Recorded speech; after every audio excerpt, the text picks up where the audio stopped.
Hi, my name is Sister Too Funky, and I would like to welcome everyone to the very first virtual event for the Museum of Uncut Funk, Afro Futuristic Fright Night Funkstication, a night of Afrofuturism, Black horror, and funk.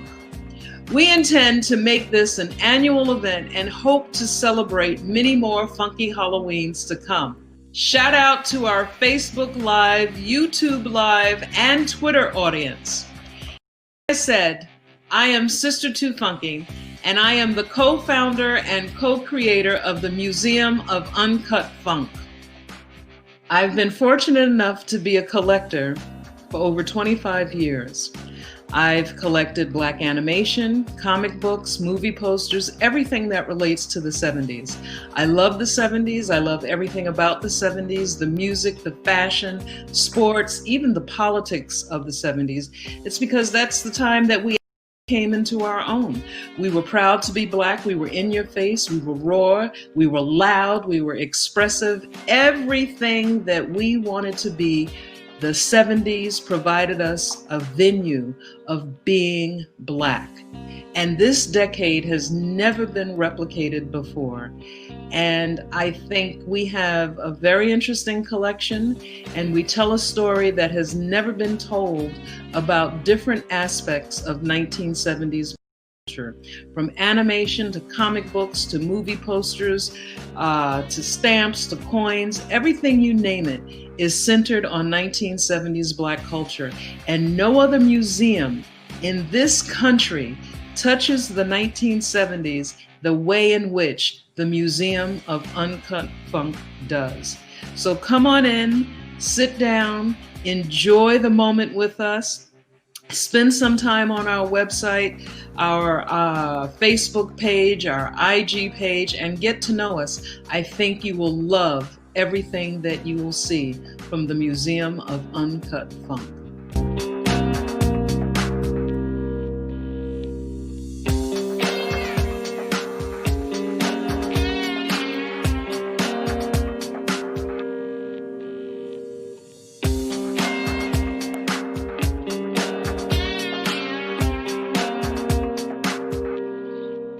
I answer to Lorene Diane, the names my mama gave me, and my funk name, Reenie the Funk Baby, aka Red Funk Baby.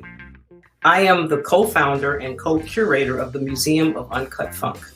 I'm a child of the 70s and an adult who's stuck in the 70s. And of course, I'm a funketeer, hence the name Museum of Uncut Funk. Sister Too Funky and I have been collecting Black culture artifacts for over 20 years. We've been doing this virtual museum thing since 2009. We were doing the traveling exhibition thing nationally since 2014, successfully, with over 322,000 people seeing funky artifacts from our collection in museums and cultural institutions across the country, until the evil COVID struck and closed all of the museums and cultural institutions across the country and around the world.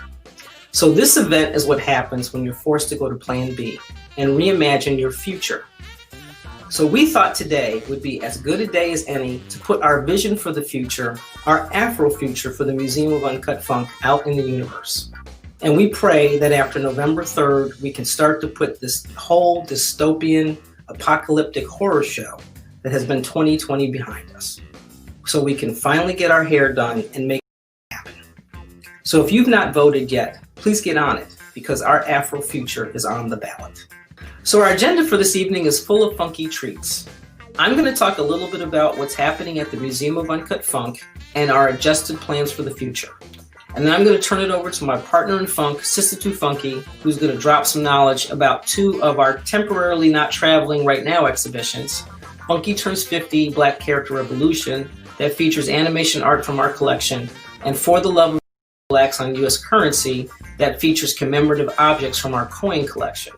And then I'm going to join her in sharing a few artifacts from our Afrofuturism, Black horror, and funk vault. And then we'll share our awesome panel discussion with experts on Afrofuturism, Black horror, and funk, moderated by John Jennings. Now, up to this point, our program has been pre-recorded. But then we'll go live and answer questions from the audience, and we'll wrap it up with what's next for the Museum of Uncut Funk. So I am going to answer the burning question that I know everybody is asking. What exactly is the Museum of Uncut Funk? We are the first and only virtual museum dedicated to the celebration and preservation of 1970s Black culture. And because we're virtual, we're everywhere, international and intergalactic. We are Black female owned and operated. Our collection includes animation art and collectibles, Broadway window cards, coins, comic books, movie posters, stamps, sports, and vintage advertising art items that feature Black images. And as I mentioned, we were on a roll with our traveling exhibitions. I like this description from John Jennings, a very good friend of the museum and the moderator for our panel discussion. He called us radical archivists who preserve 1970s Black material culture. I guess it's a radical notion to build a collection of a couple thousand items that is so radically different than what you would see at any other museum in the world. It is a radical move that has had a radical effect on our pockets, as to date we have been 100% self-funded and maintained. ArtsInsightsMagazine.com called us transcendent curators. I really like this, so I'm going to read what they wrote about us.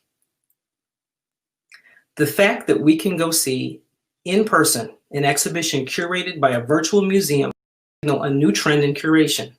The lines between what exists in person for the limited few who are able to travel and what can be viewed virtually for anyone in the world with an internet connection will become increasingly blurred. People will demand more accessible content online from our nation's museums and archives, while the value of visiting the tangible object becomes a treasured rarity. It is impressive what the Museum of Uncut Funk has been able to achieve. I agree. I do think that it's been impressive that we are the first Black virtual museum to go digital to physical and tour our Black history basic exhibitions to physical museums. But I think what best describes us right now is that we are Afro-futuristic funksticators. To help put this in its proper context, I offer this definition of Afrofuturism, a theory of time where the past, present, and future exist together. Who we could be if we knew who we were. Now that's some deep wisdom from Dr. Kenitra D. Brooks, a participant in our excellent panel discussion that you will get an opportunity to see later in the program. Well, the past, present, and future part is spot on. Although we are stuck in the past, the 1970s serves as the foundation for today's global hip-hop culture, and in this time of racial reckoning, there are many lessons from the 1970s that can be applied to how we're going to be dealing with the man in the future. We definitely connect to Afrofuturism as well as Black horror and funk through our life experiences, our collection, and the stories we are able to tell because we have the historical receipts. We will talk about some of these items in our collection that connect us later in the evening. However, I want to make a slight tweak to the second part and break it down like this. Who we could be if we knew who we have been and where and from whom we have come from. That's what we're all about, educating people about aspects of Black history so we can all gain a better understanding of who we are as Black people by understanding who we have been and where and from whom we have come. That's where the Funksticator piece comes in. Instigators are annoying, but Funksticators are funky. We are people who don't fit in the man's box because while we are searching for truth and may not know exactly where we come from, we know the box ain't it. People who refuse to accept the status quo, we fight and resist because the box ain't it. We refuse to take no for an answer, and we just like to funk stuff up. We're box haters and box breakers. We're passionate collectors. We are lovers of Black history and Black culture. We're truth seekers and we're storytellers. That is who we are. So where do we go from here? We'll never lose the Funkstication aspect of who we are, but we aspire to become something bigger. Afro-futuristic educators. Thus, we are elevating our mission to the following. We want to educate the world about 1970s Black history and culture and unique aspects of Black history so that we can learn who we could be by better understanding who we have been and where and from whom we have come from. So what are we doing to deliver on this mission? What is our vision? First, we need to hold America accountable. We are demanding that they tell the truth and teach the truth about Black history. All 401 years of it in this country and the centuries before we were stolen and brought to this country. The enslavement of a people, the white supremacy and white supremacist violence, the systemic racism all of it. Because in this time of racial reckoning, the one thing that should be obvious to everyone is that we are never going to heal as a nation until we tell the truth. Black lives will never matter as long as people truly believe that we have contributed nothing to this country over the past 401 years. Keeping people ignorant of all of our contributions and sacrifices to maintain the status quo is the point. That is what our Tell the Truth, Teach the Truth initiative is going to change. We started collecting the artifacts we collect so that we could own our own history.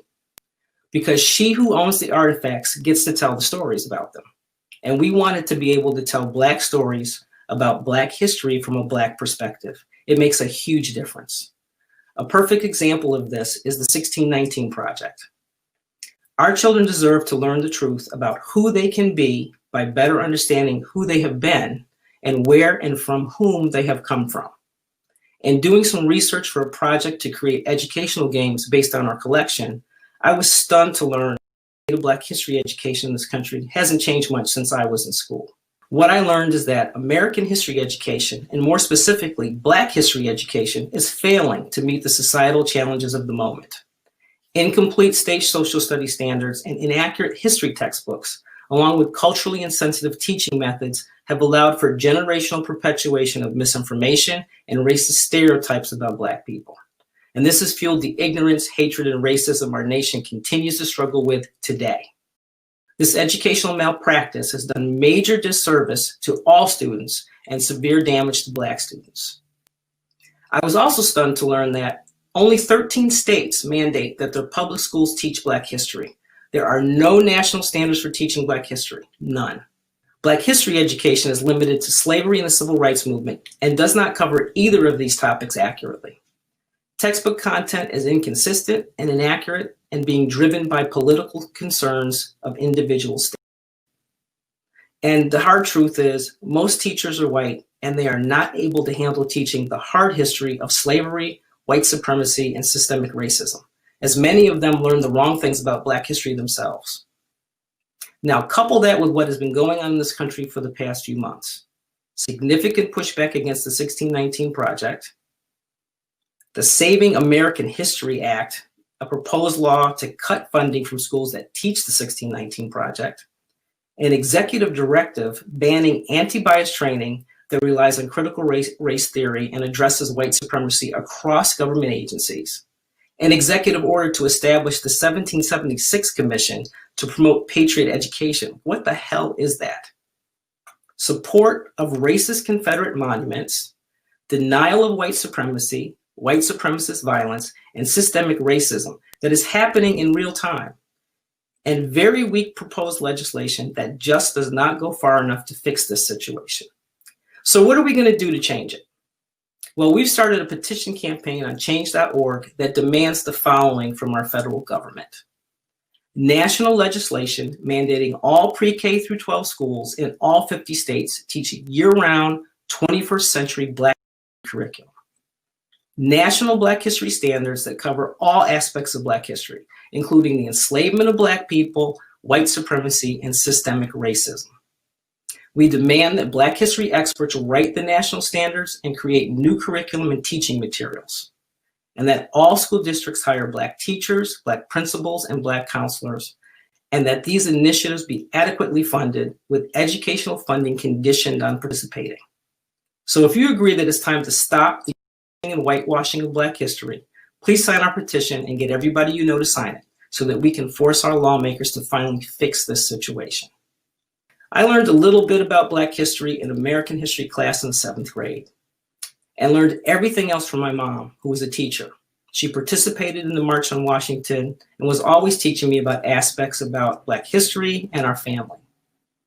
She sparked my interest in learning more on my own and is the reason why I'm doing what I'm doing today. So personal. I lost her earlier this year, and this is what I'm doing to help process that loss. She dedicated her life to the education and uplift of Black children, so I'm proud to be walking in her footsteps. Now you can find out more information about Tell the Truth, Teach the Truth at museumofuncutfunk.com, and our petition is up at change.org at change.org/tell the truth, teach the truth. So what are the other things that we're doing to further our mission? Well, until we can safely resume touring our exhibition so that multicultural and intergenerational audiences, the majority of whom are school-age children on school trips, can enjoy them, we are creating curriculum and developing educational games based on our collection. We just submitted a grant application for funding to build the first of what we hope will be a series of virtual reality games. The first one is based upon Neil Knight, one of our vintage Black hero comic characters that we have licensed, which we will talk about a little later. We'll be working with some of the most brilliant creative people and educators in the Black history and technology space to combine Black history and STEM in a virtual reality game. It's going to be amazing when we get it developed. We're also creating graphic novels based on our vintage Black hero characters. And again, we're partnering with some brilliant award-winning creative people like John Jennings, Stacey Robinson, Brandon Thomas, Rob Love, Bill Campbell, Chris Visions, and Aslam Khan to update the stories of these characters. We are also working to do the same with our vintage Black heroine licensed characters. And after years of resisting, we are finally starting the process of building a physical museum of uncut funk. Our vision for our new museum is Soul Train meets Disneyland, or the hippest trip in America plus the happiest place on earth equals the funkiest experience in the universe. And that is what we are setting out to do, build the funkiest experience in the universe. We would like to build it in Newark, New Jersey, so we're putting it out there and claiming it Newark. Funk was born in the streets of New Jersey, and it's time we bring a funk-based museum to New Jersey. So the question is, how are we going to get this done? The answer is Funkintelligy, by realizing our potential funkiness and actualizing rather than its potential. What that means is we finally have formed a nonprofit company, Funkintelligy Inc. We've applied for our 501c3 status, which means we can start accepting donations and raising the money to build our museum. We will be doing a lot of other things to help us fundraise. We are introducing a membership club called the Funkadelica Club. For the first time in Museum of Uncut Funk history, you can join our club by buying an annual membership, which will provide exclusive access to content, previews, and experiences. And we will hook you up with a discount to our new museum store and member-only shopping opportunities. Trust me, you're going to want to be a part of our club. We are stepping out to meet all of these challenges very well dressed with all new branding. Behold our new logos. Funky, ain't they? We are putting our funky new logos and other funky graphics on all new branded goodies. Now I'm going to share with you a sneak peek of what our new funky museum stuff looks like.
Our new branded goodies will be available for purchase in our new, funkier online museum store.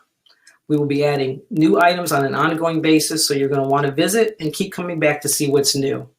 And we would like to thank Rod Crawford, visionary owner of World Owned, for his creative work on a new, funkier look. So to recap, we have a lot going on and more things in the works as we set out on our mission to educate the world and deliver on our vision to force America to tell and teach the truth as we endeavor to create the funkiest experience on the planet in the city of Newark, New Jersey, and as we create exciting ways for members to support us and look fly while doing it. Please follow us on Facebook, Instagram, YouTube, and Twitter, and join our Funkadelica Club to get the insider info on what's happening and all of the very cool content that we're producing exclusively for club members. And we'll be launching the club with 3D online exhibitions, which are so freaking cool. You are going to love them. Funky Turns 50, Black Character Revolution, which Sister Too Funky is going to do a curator's talk on in a few minutes in 3D, plus our Afro Futuristic Fright Night Funkstication exhibition as well, and more to follow. So remember us on Black Friday, Small Business Saturday, Cyber Monday, and Giving Tuesday this year. And if that's too much, then just buy black and buy funky. Stay safe and remember to keep it funky.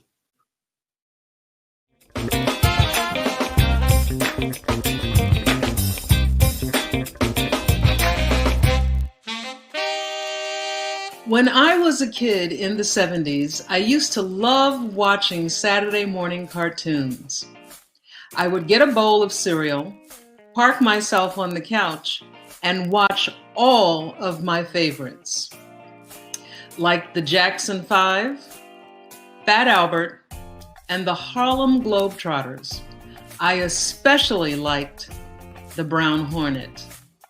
And I would not move until Soul Train went off. Then I would go outside and play, because that's what we did back in the day. Little did I know at the time how historically significant these cartoons were. I had no idea they featured the first positive representations of Black people in animated form in animated history. Prior to 1969, Black people in animation were depicted as animals, mammies, and coons. Step-and-fetch-it characters with exaggerated features like big lips, bulging eyes, and ignorant dialogue. This included negative depictions of Black celebrities of that time like jazz musicians Cab Calloway and Fats Waller. These horrendous stereotypes were initially produced as film shorts that ran between featured films in movie theaters. With the advent of television, they ran as cartoons in homes all over the country. I can only imagine what it must have been like for Black girls and boys to see these hurtful portrayals from the Black section of a segregated movie theater on a larger-than-life screen while listening to the laughs of the white people in the white section. I vividly remember seeing some of these cartoons on television when I was a kid while visiting my grandparents. I remember having questions about them at the time, but I didn't ask. In retrospect, these cartoons were extremely racist. Luckily, because of an effort started in the 1940s by the NAACP against these racist cartoons and the hard-fought gains of the civil rights movement, which ushered in integration in Hollywood animation studios and changes in the way Black people were depicted across all popular media. These racist cartoons were banned from television in 1968. So I got to enjoy my favorite cartoons in the comfort of my own home, just like other kids in the country. Keep in mind that this was before cable, so there were only 3 television networks and PBS, so we all watch the same cartoons. I believe these cartoons are national treasures. They were seen by a generation of children and not only changed the way that Black kids saw themselves, but the way white kids saw us as well. The reach and impact of these cartoons was significant. This whole Museum of Uncut Funk thing started as a simple question that I asked Lorene, a Looney Tunes and cartoon fan who had recently started collecting animation artwork featuring Bugs Bunny. I asked, where are the Black cartoons? And then Fat Albert and the Cosby Kids original production cells and limited edition cells began to appear, and the Jackson 5 original production cells, as did Harlem Globetrotters original production cells and original production drawings and model sheets and storyboards. All of these artifacts were used to produce Saturday morning cartoons. The production cells were actually shot under the camera to make the cartoons. This was a hand-drawn and hand-inked process, unlike the digital process used to produce animation today. We owned an art gallery for a period of time and sold animation art, so we were able to add to our collection. And 20 plus years later, we own over 600 pieces of animation art featuring our favorite Black characters. We have curated 70 pieces of animation art, along with animation collectibles like lunchboxes and board games from our collection as our Funky Turns 50 Black Character Revolution Animation Art Traveling Exhibition. Why Funky Turns 50? Because like the two of us who are in our 50s, everything from the 1970s that is funky is turning 50.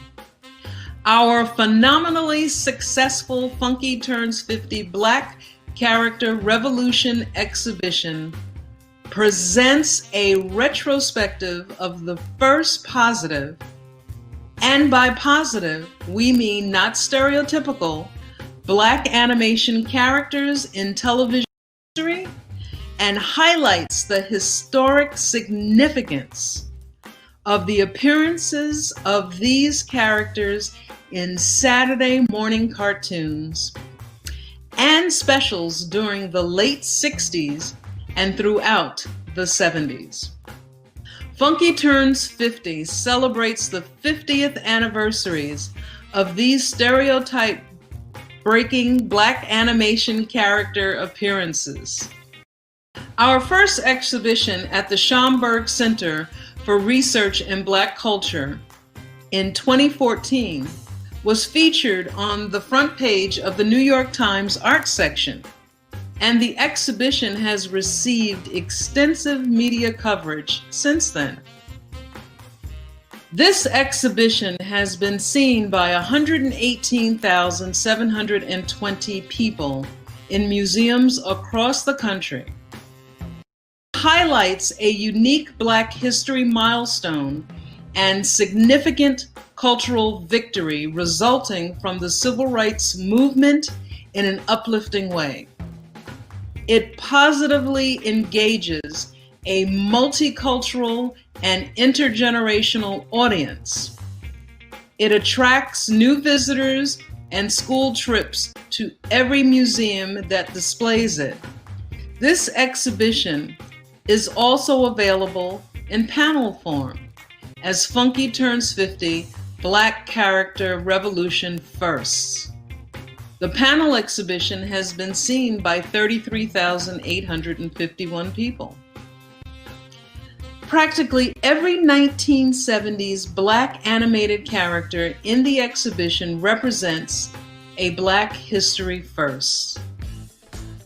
In 1969, Peter Jones, the drummer in the Hardy Boys, was the first positive black male character and first positive black male musician character to appear in a Saturday morning cartoon series. This was a significant departure from how black musicians had been depicted in animation in the 1940s. That same year, Hey, Hey, Hey, It's Fat Albert premiered as the first positive black cast cartoon and first positive black cast cartoon to run as a primetime special on television. This cartoon was also groundbreaking because of the style of animation it used. It was the first animated programming produced by a production company founded by a black person, Campbell Silver Cosby, led by Bill Cosby. As a disclaimer, while we do not condone what Bill Cosby has done in his personal life, as historians, we can't erase the role he played in breaking the color barrier in animation, just as he did in television. His Hey, Hey, It's Fat Albert animation special paved the way not only for his Fat Albert and the Cosby Kids cartoon series, but all of the other black cast cartoon series that followed. And since we do not believe in holding the sins of our parents against their children, we will never hate on Fat Albert. In 1970, Fright Train, the black football player in the Where's Huddles cartoon, became the first positive black male character and first positive black athlete character featured in a primetime cartoon series. The Harlem Globetrotters were the first positive black cast Saturday morning cartoon series and the first Saturday morning cartoon series featuring positive black athlete characters. The Harlem Globetrotters were also the first real-life black celebrities to be positively depicted in cartoons. Valerie Brown from Josie and the Pussycats became the first positive black female character and first positive black female musician character featured in a Saturday morning cartoon series. This was a significant departure from the Mammy characters that preceded her. She premiered as the first black character in an Archie comic book as Valerie Smith in 1968. In 1971, the Jackson 5 became the first positive black cast Saturday morning cartoon series to feature a real-life black singing group and their songs. This was also the first television series produced by Motown, a black production company led by Berry Gordy. Soul Train became the first syndicated black TV series to feature an animated opening segment with its own animated train. Soul Train was produced by Don Cornelius. The train was created by black animators Floyd Norman and Leo Sullivan. In 1972, Fat Albert and the Cosby Kids started its run as the longest-running positive black cast Saturday morning cartoon series, airing until 1985. Kid Power, which was based upon black cartoonist Maury Turner's Wee Pals comic strip, became the first truly multicultural Saturday morning cartoon series. It was also the first positive Saturday morning cartoon series featuring black characters to be created from a syndicated comic strip. Cleo Wilson and the Miracle of PS-14 became the first positive black characters from a television series, The Flip Wilson Show, to appear as the same characters in a primetime cartoon special. In 1973, I Got Six was the first Schoolhouse Rock episode to feature Black characters.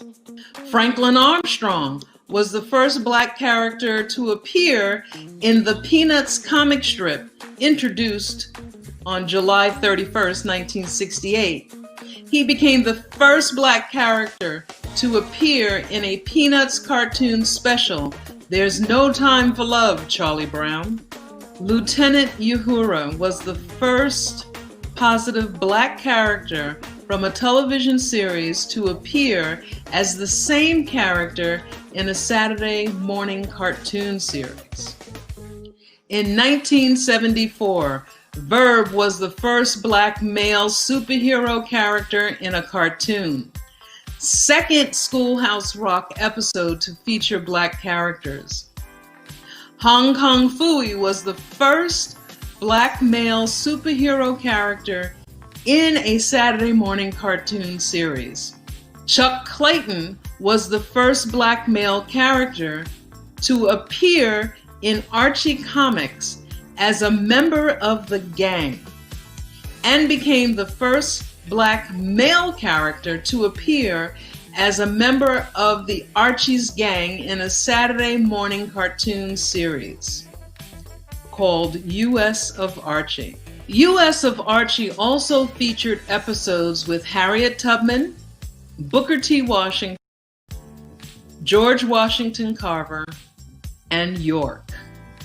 Shows like these set the stage for animated films featuring Black history heroes like Our Friend Martin, which was released on video in 1999.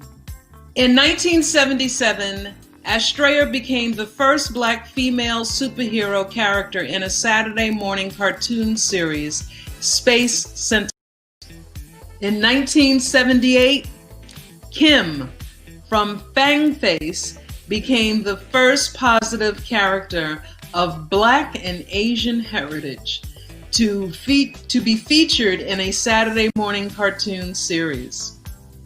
Bill Jive was the first positive cartoon series featuring Black characters to be created from a series of children's books based upon Ted and John Shearer's Billy Joe Jive book series, which aired as a segment during Sesame Street.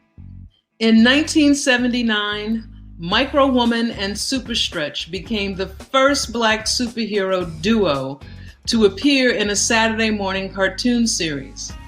They were the first Black husband and wife superhero duo to appear in a Saturday morning cartoon series. Micro Woman and Super Stretch aired as a segment during Tarzan and the Super 7. The 1970s was also the first time Black creators like Bill Cosby, Jim Simon, Barry Gordy, Maury Turner, Flip Wilson, and John Shearer led the development of animated television programming featuring Black characters from concept through art creation and production. Black animators like Floyd Norman, Sullivan, and Phil Mendez worked behind the scenes to create realistic Black character images. Black characters were also given realistic speaking and singing voices through the work of voice actors such as Bill Cosby, Scatman Crothers, Bob Crowder, Patrice Holloway, Herb Jeffries, Nichelle Nichols, Barbara Parrott, Verneen Watson, and Muhammad Ali. I'm now going to show you the overview video from our Funky Turns 50 Black Character Revolution exhibition.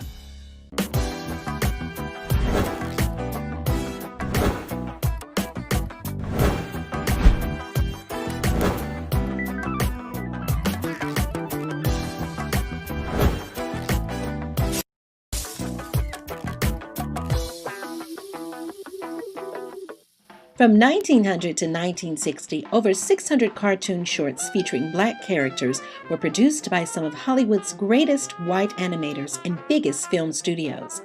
These film shorts portrayed blacks in a racially derogatory and stereotypical manner as cannibals, coons, mammies, and step-and-fetch-it characters with exaggerated features and ignorant dialect. Well, shut on there. Rabbit tracks. Several of these racist cartoons were shown on television. As a result of the civil rights movement in the 1960s, the racial content of many of these cartoons were edited out, or the cartoons from television altogether. Notably, the Censored 11, a group of Looney Tunes and Merry Melodies cartoons, were banned from broadcast because they were deemed to be too offensive for contemporary audiences. In the case of the Censored 11, racist themes were so essential and so completely pervasive in the cartoons that no amounts of selective editing could ever make them acceptable for distribution. After 60 years of negative cartoon images, it wasn't until 1960s, early 1970s, that Saturday morning television cartoons started to feature image-affirming black animated characters with a modern look and positive storylines that delivered culturally relevant messages. For the first time, black children saw cartoon characters that looked, talked, and acted more realistically like them, such as Fat Albert and the Cosby Kids, as well as more positive depictions of their favorite black music icons and sports heroes, like the Jackson, the Harlem Globetrotters, and Muhammad Ali in I Am the Greatest. For the first time, black children had cartoon role models who taught positive messages like family values, the importance of education, friendship, civic duty, personal responsibility, and sportsmanship. For the first time, cartoons like Josie and the Pussycats, Star Trek, and Kid Power featured strong female characters and multicultural casts. Cartoons not only changed the way that black kids saw themselves, but the way that white kids saw them as well. Also, for the first time, black people like Berry Gordy led development of animated television programming featuring black characters from concept through to art creation and production. This 1970s revolution in how black animation characters were developed and portrayed in Hollywood represents historic change and the ultimate manifestation of Dr. Martin Luther King's dream. For the first time, characters of all races lived, played, and worked together as equals. 50 years later, the legacy of these revolutionary cartoons has eclipsed the stereotypical images that came before and have paved the way for a new generation of black animation. Like the Proud Family, Little Bill, Static Shock, Fillmore, and Doc McStuffins. The black character revolution has come full circle, with positive black animated characters driving box office receipts of animated feature films and sales of movie-based video games. Black characters have starred in 10 of the top 25 highest-grossing animated films and 5 of the top 10 highest-grossing animated film franchises of all time: Ice Age, Madagascar, The Lion King, Shrek, and The Incredibles. Queen Latifah, Chris Rock, Whoopi Goldberg, Eddie Murphy, and Samuel L. Jackson portray positive animal characters with a black attitude, which is a significant departure from the negative black animal character portrayals of the previous century. Not surprisingly, 40 years later, the black character revolution generation would be the first to produce and elect the first black president of the United States.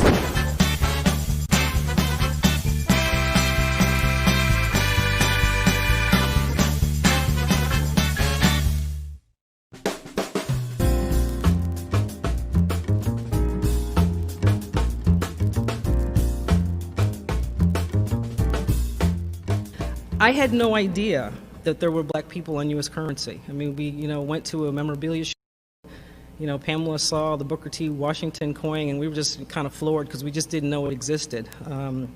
I was also shocked to find out that there were so many beautiful, brilliant, resilient, consequential, powerful black people on currency, and that their accomplishments have been honored through congressional legislation, which is how you end up being on a commemorative coin medallion medal.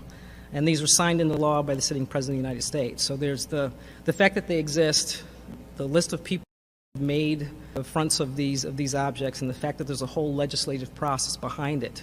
That's how it comes to be. To be featured on commemorative currency is one of the nation's highest honors. To be featured on a commemorative bronze medal means that you've been awarded a Congressional Gold Medal, which is one of our nation's highest civilian honors. For the Love of Money celebrates the black icons, seminal historic events, and institutions whose significant contributions to both American and black history have been recognized by law through coins, medals, and we also have anti-slavery tokens.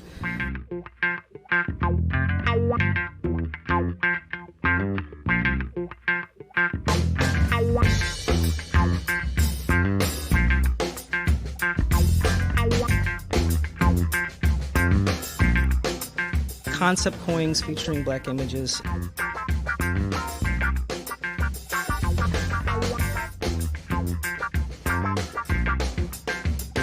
And the new presidential Barack Obama medals included in this exhibition.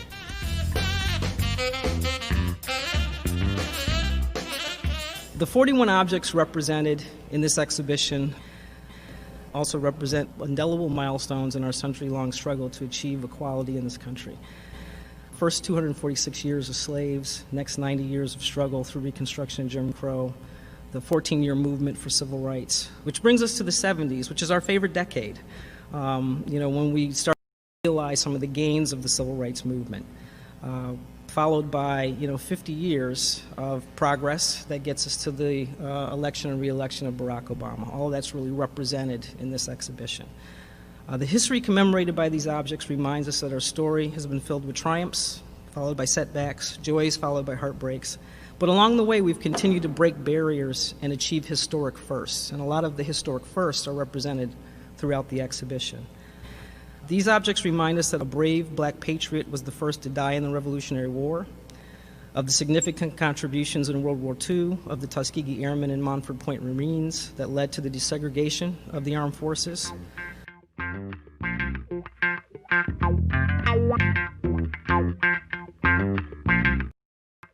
The first black flying fighter ace.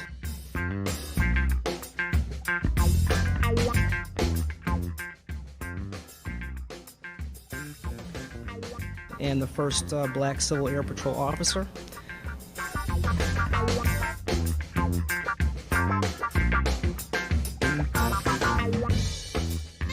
That we've also served the military in roles of the first black Secretary of State, first black Chairman of the Joint Chiefs of Staff, and most recently the first black Commander-in-Chief.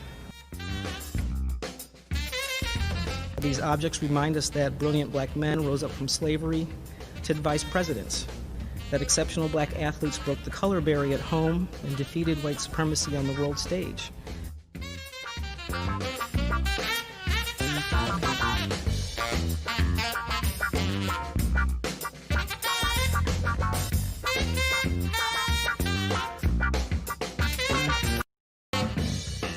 Carrying the hopes and dreams of the race on their shoulders, staring down racism with dignity, and dominating their sports.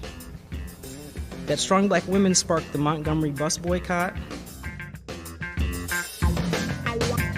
worked tirelessly behind the scenes to help move the March on Washington and Civil Rights Movement forward.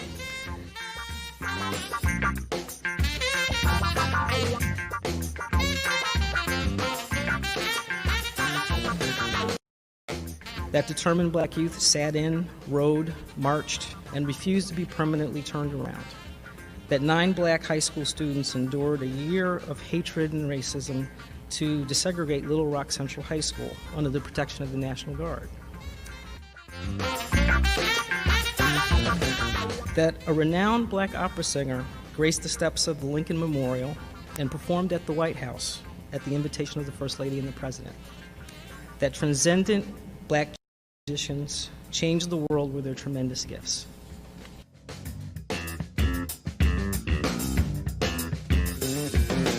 And that one black man inspired a diverse coalition with his historic run for the presidency, inclusive vision of hope. that with all that we've accomplished, we have a lot of work to do to really pay back the investment of those who have come before us. And we're reminded that at a time when some want to diminish our accomplishments and rewrite some of the more painful aspects of our history, that the history and positive representations captured in this exhibition and through the commemorative legislation responsible for these objects are invaluable artifacts that help to accurately present and archive the Black experience in the United States. These objects are tangible, they're permanent, and through this exhibition they're accessible. And that's why the objects in the exhibition is important. And that's why the work that the Museum of American Finance has done here is so important, to make this accessible to the public so that they can learn about how amazing these people were and, again, about the process that legislators went through to produce these objects. The U.S. government provided one of the earliest forms of recognition for Black excellence, contribution, and value. And when I think about the fact that the Booker T. Washington coin came out in the 40s, when some of the most popular images of Black people were blackface images, minstrel show images. And when you look at how dignified the portrait of Booker T. Washington is, and then you look at how dignified and beautiful the portraits of George Washington Carver and Booker T. Washington are, you start to realize how revolutionary this was, how amazing it was that at that time these very famous Black Americans were featured in this way, supported by the government. In their 1970s hit For the Love of Money, which is the inspiration for the title of the exhibition, the OJs preach about the evils of money. I think, kind of the whole slavery through Jim Crow has all the evil stuff covered. But the OJs also encourage people to do good things with their money.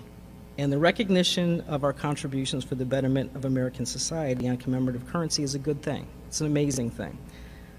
One verse says, for a small piece of paper, it carries a lot of weight. And in our capitalist society, it certainly does.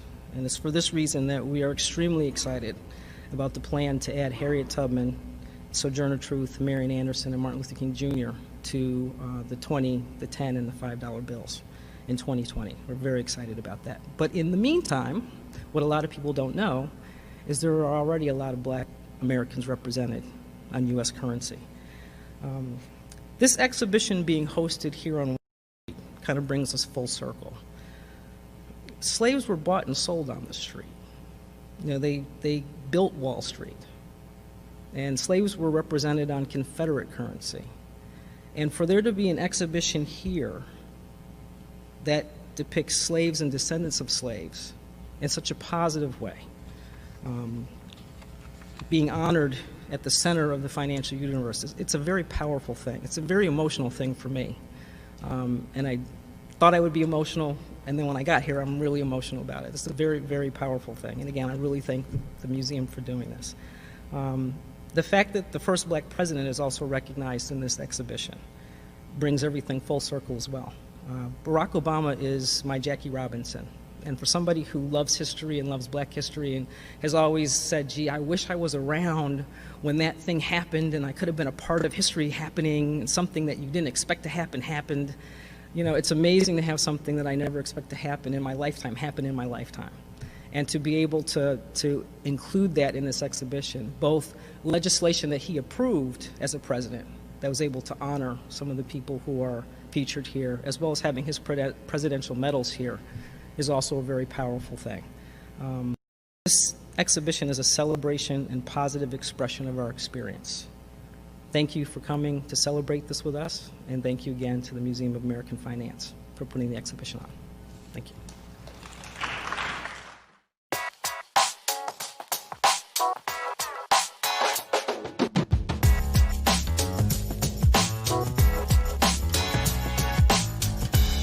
For the Love of Money, Blacks on U.S. Currency is our second track exhibition. It has been seen by 59,226 people to date. It is also our second exhibition to be covered in the New York Times. For the Love of Money celebrates Black history icons, seminal historic events, and institutions whose significant contributions to American and Black history have been recognized by law through commemoration United States currency in the form of commemorative coins, medals, and medallions. Commemorative currency is primarily uncirculated currency, although some commemorative coins are circulated, such as the commemorative state quarters. Commemorative currency is authorized by public legislation. Congressmen, congresswomen, and senators sponsor this legislation. When the legislation gets enough support in both the House and Senate, the legislation is voted on. If the legislation is passed by 2/3 of the Congress, it is signed into law by the sitting President of the United States. To be commemorated on a bronze medal means that you have been awarded a Congressional Gold Medal, one of the highest civilian honors bestowed by the United States government. The designs of the Congressional Gold Medals are unique to the individual or event or institution being honored. Commemorative bronze medals are replicas of Congressional Gold Medals. Commemorative currency is designed and produced by the U.S. Mint. Commemorative currency is available for purchase from the U.S. Mint. Our commemorative currency collection may be small, but it's mighty, historically important, and significant. The 45 objects featured in this exhibition represent an extensive Black history timeline spanning from 1619 and the arrival of Africans at Jamestown, Virginia, and participation of Black patriots in the Revolutionary War, to over a century of Black historical achievement from post-Reconstruction to the Civil Rights era to the election and re-election of the first Black president of the United States. There are a few updates since Lorene gave her curator's talk on the exhibition at the Museum of American Finance in 2017. First, we did not get our Tubmans, so we voted because our Tubmans are on the ballot. We expect that after November 3rd, Harriet will be liberated and the U.S. Treasury can finally get busy printing our Tubmans and our MLKs, our Andersons, and our Truths. Just wanted to explain that when you photograph silver coins, sometimes the images turn black due to the flash. So to be clear, these Black coins with Black people on them are not a substitute for our Tubmans. Second, we have added a few new objects to our collection. The OSS Bronze Medal honors Ralph Bunche, the first Black person to work for the Office of Strategic Services. The OSS was the predecessor to the CIA. Ralph Bunche was a diplomat who was the first Black person to receive the Nobel Peace Prize. He was also the first Black man to receive the Presidential Medal of Freedom, one of the highest civilian honors bestowed by the United States government. The American Liberty 225th anniversary coin commemorates the 220th anniversary of the United States Mint and marks the first time a Black woman has been depicted as Lady Liberty on a coin. The Basketball Hall of Fame silver dollar, $50, and $5 gold coin, which features the depiction of a Black male basketball player on the front, and the Women's Suffrage Centennial silver dollar, which features the depiction of a Black woman on the front, representing all of the brave Black women who fought for voting rights in the 1920s but did not gain the right to vote until 1965. There are a few more commemorative objects featuring Black people that are going to be released in the near future that we will be adding to our collection as soon as they are available. There is an American Innovation $1 coin, part of the U.S. Mint series that honors innovation and innovators from all 50 states, D.C., and the territories that will honor Septima Clark. It is supposed to be released this year.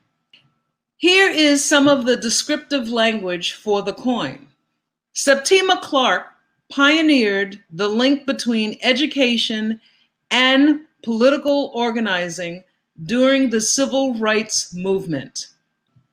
Civil rights youth workers and community organizers referred to her as Mother Conscience, and Dr. Martin Luther King Jr.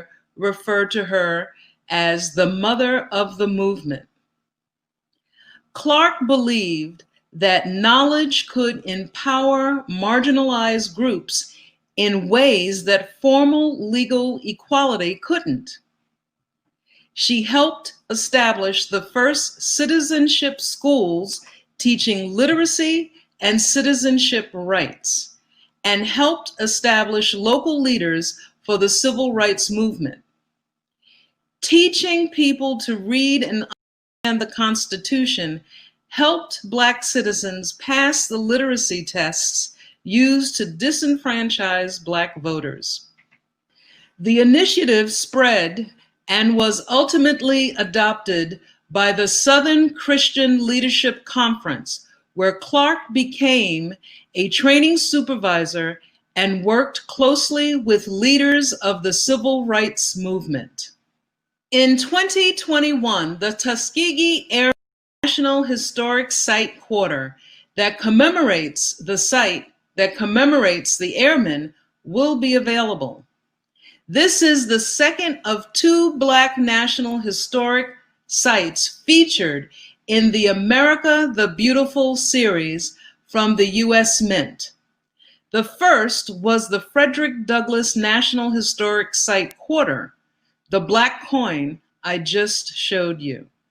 There are 2 recent Congressional Gold Medals featuring Black people that will eventually be awarded and replicated as commemorative bronze medals. The first is for Larry Doby, who in 1947 became the first Black athlete to play in Major League Baseball's American League. Here is the proposed design for his Congressional Gold Medal, which will be replicated as a commemorative bronze medal. And the second is for the Hidden Figures. They will be honored as a group, and the 4 women will receive individual Congressional Gold Medals: Mary Jackson, Dorothy Vaughan, Katherine Johnson, and Christine Darden. Here are the proposed Congressional Gold Medal designs that are completed thus far.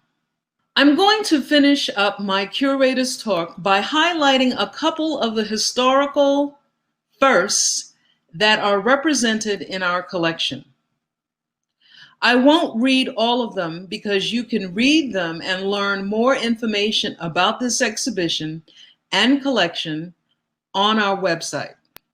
I want to highlight Isaac Scott Hathaway, the first Black artist whose work was produced by the U.S. Mint on the Booker T. Washington and George Washington Carver Booker T. Washington silver $50 coins. Marian Anderson, the first Black person and only Black woman to appear on a United States commemorative gold medallion in 1980. Nelson Mandela, the first South African to be awarded a Congressional Gold Medal and subsequently featured on a replica commemorative bronze medal. President Barack Obama, the first Black president to be commemorated on two presidential bronze medals, and subsequently featured on a replica commemorative presidential bronze medal, as well as the first Black sitting president of the United States to sign commemorative legislation into law, and the late Congressman John Lewis, the only Black person to sponsor commemorative legislation honoring participants in the civil rights movement, and to be honored by commemorative legislation for his role as a foot soldier in the Selma to Montgomery marches. He was one of several Black lawmakers responsible for many of the commemorative objects in our collection. So in closing, free Harriet and print our Tubmans.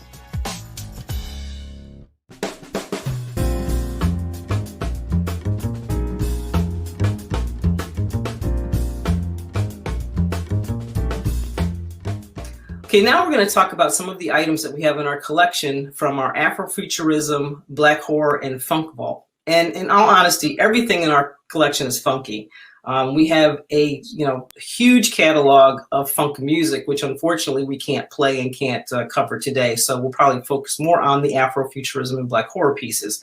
But one of the things that we have that really speaks to Afrofuturism is comic strips from the 1950s. That are of Neil Knight. We were able to license the rights to a bunch of comic strips that were printed in a color comic insert. First time a color comic insert had been inserted into an all-Black newspaper back in the Pittsburgh Courier. The insert ran from 1950 to 1954, and one of the comic strips in that insert was Neil Knight. Neil Knight is the first Afrofuturistic character and first Black space traveler to ever appear in a comic strip. He's also the first Black science hero to ever appear in a comic strip. He really derived his abilities from science and technology. And his partner Zaina, who he meets through his space travels, we believe is also the first Afrofuturistic Black female character and first Black female science-based character to ever appear in a comic strip. Now, we are going to be working with John Jennings and a whole bunch of really creative and talented people to reimagine Neil Knight, and we call him kind of Neil Knight 2.0, and to create all new stories around this very important, historic Afrofuturism character. And we're very excited to be working with John. We're also working on some educational properties, some games and things like that feature Neil Knight. So we're looking forward to bringing him to children all over the country, and particularly to Black children as a hero that they can look up to and hopefully learn with as we roll out our educational games around Neil Knight. So that's the first thing from our collection. When we look at our animation collection, we've got a lot of cartoons that touched on Afrofuturism. We've got Estrella from Space Sentinels, the first Black female hero. Josie and the Pussycats in outer space. I don't know if a lot of people knew that Josie and the Pussycats went to outer space, but Valerie, the Black female character in Josie and the Pussycats, was in outer space for a whole season of animated cartoons. C-Lab 2020, of course everybody knows Star Trek with Lieutenant Uhura. There was an animated cartoon of Star Trek that ran in the 70s. Some of the other superheroes, Black Vulcan, which was the TV equivalent of Black Lightning, ran as part of the Super Friends cartoon series later in the 70s. The Brown Hornet, which was a segment in the Fat Albert and the Cosby Kids cartoon. Rickety Rocket was a cartoon that ran in the 70s. And then you have some of the other characters that come later in animated form, like Storm and Bishop from X-Men. We have cells of those characters in our collection. And of course, Black Panther, who was animated as a part of the Fantastic Four cartoon series. So lots of animation that's Afrofuture related. We've got some Black horror related things in our animation collection. Fat Albert did a Halloween special, so we've got cells from that special that were used under the produce that cartoon. The character Kim from the Fang Fakes cartoon, of course, that was all about a werewolf, so that was kind of horror related. Casper and the Angels was a cartoon back in the 70s. And then from the funk side on the animation, there's Verb with the funky, song Verb Band and the Schoolhouse Rock special that aired during the 70s. So those are the things that are comic strips and animation related. And now I'm going to turn it over to Sister Too Funky, who will talk about what we have in our from a comic book and a movie poster perspective that touches on Afrofuturism and Black horror. Hi. We have a number of comic books and movie posters in our collection. And to be quite honest with you, we have about 300 or more comic books. And at no time did I really look at them from an Afro-futuristic perspective. But working with John Jennings and being around people like Tim Fielder, I've come to understand that what we have in our possession is really very powerful as it relates to Afrofuturism. So we have Black Panther. Well, actually, our collection starts from the Afrofuturism perspective from 1966 with Black Panther, The Falcon, Luke Cage, Blade, Brother Voodoo, Black Knight, Lightning, and a number of other comic books that speak to Afrofuturism. We have a few comic books that are more to the Black horror vein of comics from 1973. We have Blade. We have a spoof comic from Marvel, which was a spoof on Blackula in 1973, and The Living Mummy. Now, I will be very honest with you. We've collected these comics from the perspective of it is important to collect this because we need to be in control of our history, our artifacts, and especially images that are out there that reflect who we are, or images that have been created on who we are. But it's been a very enlightening experience to see what we have that's related to Afrofuturism. Now, as it relates to the movie posters, we have a 600, 700 piece movie poster collection going as far back as the 1950s, quite honestly. But as it relates to Black horror and Black exploitation, starting in 1972 with Blackula, The Thing with Two Heads, Alabama's Ghost, Scream, Blackula Scream, Abby, all of, some of the greatest hits from the 70s, if you think back to your youth and you're looking at these films, you really don't get into the Black horror perspective as in, wow, these films were so groundbreaking. And, in these particular films, we, as the Black character, did not die first. And, it's very telling to say what has transpired in films of present day in the 80s and the 90s, where all the Black characters were, eliminated first in the film. So, we're very excited about this collection. We're very excited about the movie posters that we have that represent Black horror. And I hope you have an opportunity to see our online exhibit of Black horror for this particular event. We've tried to put up as many of our artifacts to represent Afrofuturism, and I hope you enjoy it. Yeah, Sister Too Funky mentioned we are going to be offering a 3D version of our Afrofuturism, Black horror related artifacts that'll be available for folks who join our Funkadelica membership club. We're excited about that. That's something new for us during the 3D exhibitions, and particularly putting these items up for people to see. So welcome you to join, welcome you to enjoy the exhibition, and we've enjoyed having this very short curator's talk with you.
Welcome. My name is John Jennings. I'm a professor of media and cultural studies.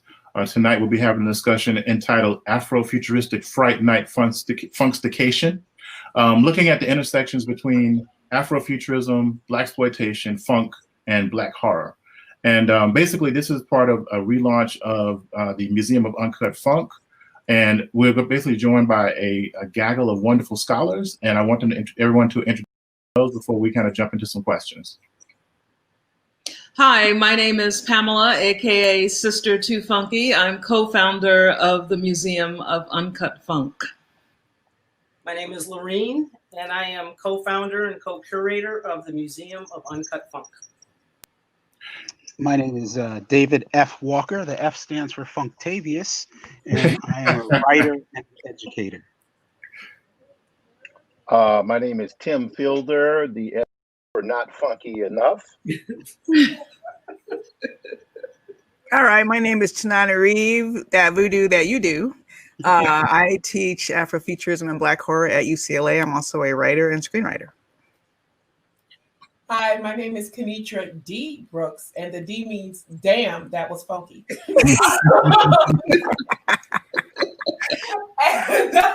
That is awesome.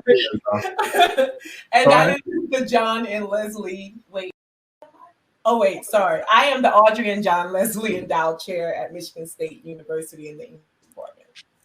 Right. And thank you for doing that. So the reason why we all got together is because there's been obviously like a huge resurgence of Black speculative culture, across all media, right? But it also has like some roots in some earlier iterations of like Black speculative culture, like funk and like early like Blaxploitation and things of that nature, and even before that. So first of all, I want to ask Pam and Lorene, like, what is the Museum of Uncut Funk? Where can we find it? How did it start? And kind of a follow-up question would be like, why is it important to archive Black material culture in this way, the way that you have been doing it? Well, we started the museum probably about 15 years ago, more or less. And it really came from a love of collecting 1970s Black culture. When I initially met Lorene, she had a collection of animation art. And one of the things I asked her was, where was all the Black cartoons? And from that point forward, we started collecting the original cells, storyboards, and drawings from all the cartoons from the 1970s. From there, we went to movie posters and coins and anything and everything based in 1970s Black culture before and after. And for me personally, the 70s is a decade that nobody really focuses on. It's like we went from the civil rights movement right into hip hop. And the 70s was just an explosion of Black. And when I look back on it, it's almost as if it was the first time we were free to be Black without having, the man always had his foot on our neck, but we were free in the way we expressed ourselves, our style, our communication with one another, dance, culture, everything across the board. And that has never been replicated. It has transformed itself into beings, none of which I can identify with. So I'm clearly a child of the 70s and I'm just stuck there. Yeah, I too am stuck in the 70s. I think, when we started collecting stuff, it was stuff that we just loved because we remembered it and it was nostalgic when we were kids. But I think as we built this collection and kind of looked around and said, okay, great, we've got all this great stuff. What do we do with it? Then we started to realize, gee, we've got some really interesting things. Coming out of civil rights, kind of everything in our collection is a first. The first positive representations of people in animation, for example, which is why those cartoon cells are so important. The first, powerful representations of Black people in film. And we can debate, the merits of Blaxploitation, but, you did have Black females leading action films. You had, Black people triumphing over the man. That was not a small thing, considering how we had been portrayed prior to that period. So everything was funky. our clothes, our language, everything was funky. So we love that period. And again, it's not really one that's studied a lot from an academic perspective. Certainly not one that is kind of curated around a lot in terms of, some of the pop culture artifacts. But, my memory of the 70s is Black was beautiful, right? Say it loud and say it proud. I had a big red afro that was huge and bell bottoms. I mean, so we put our picks in our hair and everything was just funky. Right. So it was a very cool period of time to grow up in. Not saying that everything was perfect, but we do look back on it fondly, and obviously we collect around it, and we're hoping to continue to curate exhibitions that travel, and just to kind of bring unknown aspects of 70s Black history to a lot of people, so everybody kind of understands, where, the decade kind of fits. I mean, it is the foundation for hip hop culture. Mm-hmm. A lot of what has driven hip hop and made it, worldwide culture comes from the 70s. So it needs some respect, put some respect on it. And, we need to, to pay homage to the people that made it so funky as well. So that's what we're all about. We just got into it because we loved it and started collecting, and we're trying to turn it into a thing. Mm-hmm. Everybody aware of, how cool and how funky the 70s was. And, I will now say my funk name. It is Rini the Funk Baby, Red Funk Baby. So I go by any of those names. Big Baby Jesus. I'm sorry. I just thought about what the old lady about to do. Sorry. So here's the thing. So the artifacts that you have in the collection are movie posters, and of course there were like a number of like horror movies during like the Blaxploitation era, right? So this is kind of like this question is kind of for Tananarive and David a little bit. So could you give us, because Tananarive is also one of the producers of Horror Noir, which was this wonderful documentary for Shudder, which basically looks at like the history of representations of Black folk in. So just kind of like give you that background. And of course, David is also a cultural critic and film critic for many years, actually, was a critic of film as well before he started even writing comics, which he's awesome at as well. So give us a little bit of background on like some of the history of like Black people in film, as far as like early Black representations around horror, and also how that kind of like segues into Blaxploitation. What are the connections between some of these early filmic representations, from way back in the day up until say the Blaxploitation era? And that's kind of, and I wanted to kind of ping pong between David and Tananarive on that question.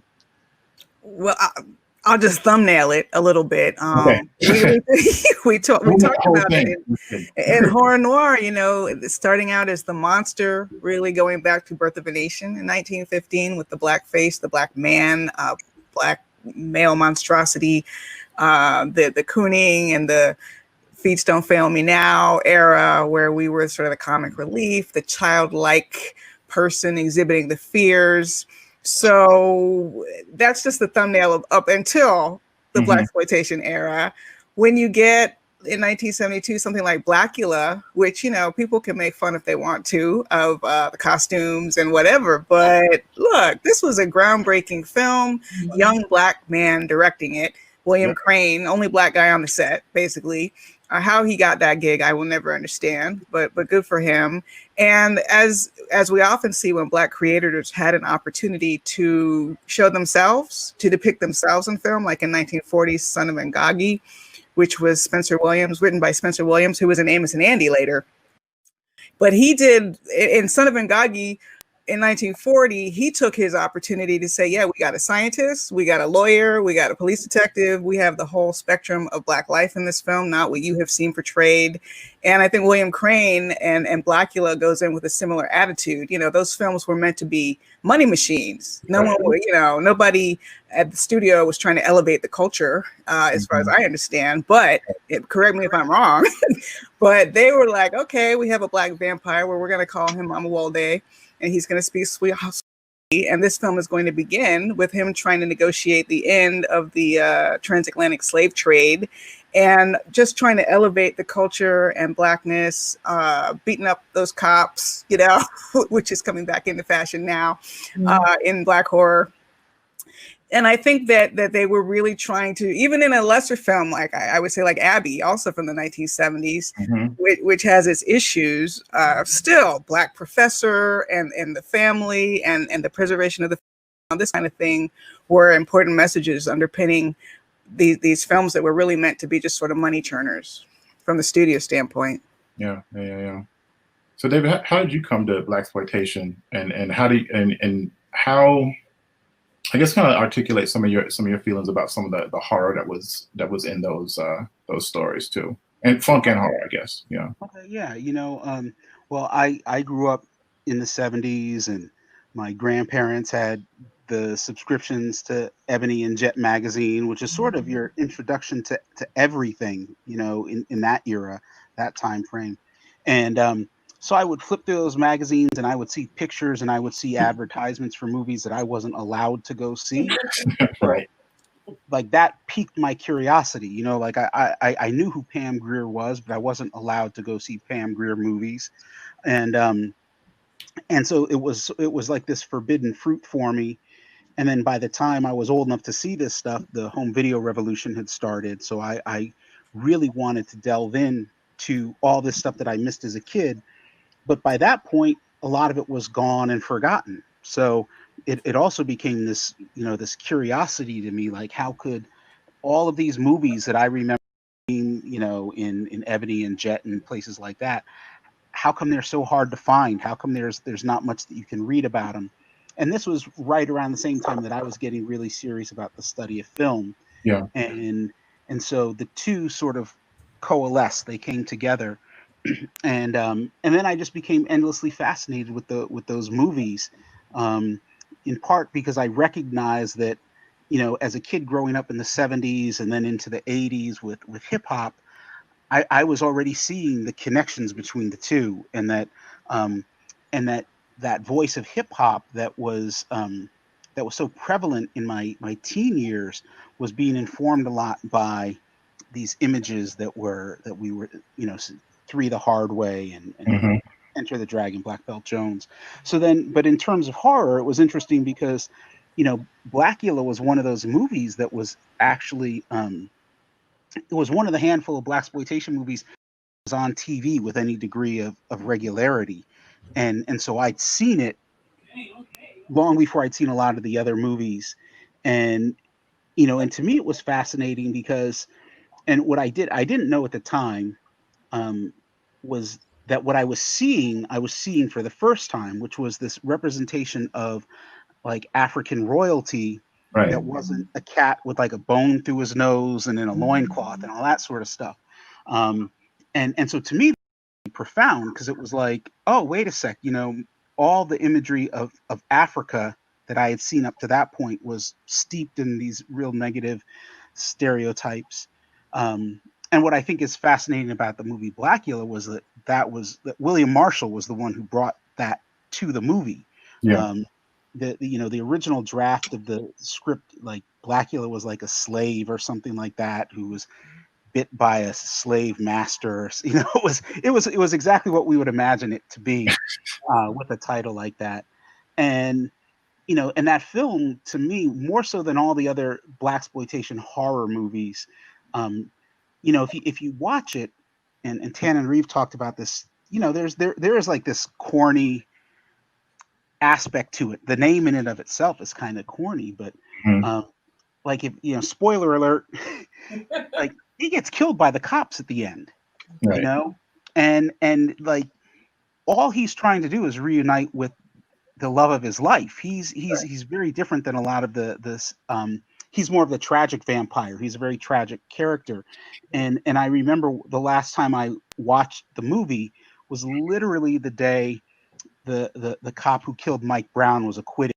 And I remember watching that and just going, okay, everything we're seeing in this movie right here, right now, speaks to a reality that we're still living, which is the brutality of the police and us being viewed as monsters, Right.